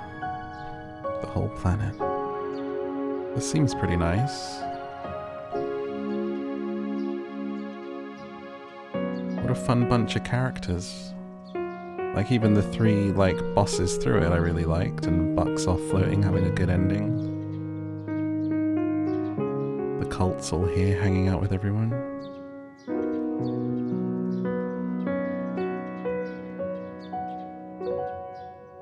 Good job.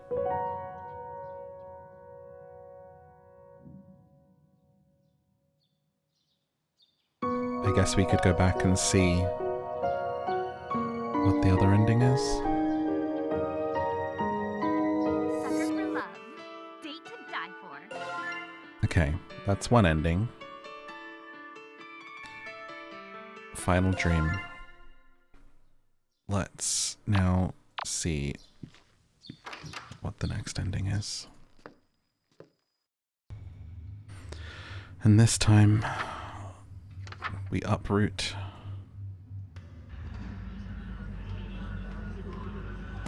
Oh, sorry. Turn the volume up.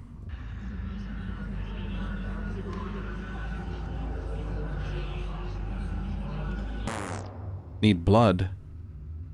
The blood of 10 human-sized living things. The seed of rot bloom within you.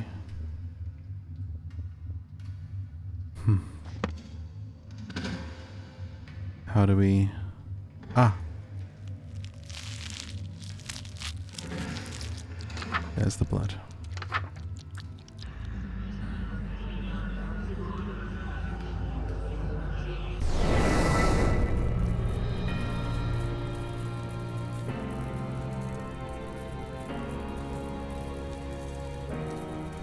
Did we just burn an entire planet?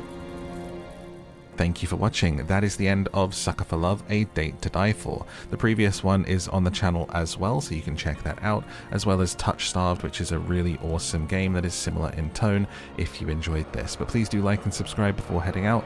Let me know which of those maniacs or even the cosmic gods that you liked the most, and I will see you in the next one.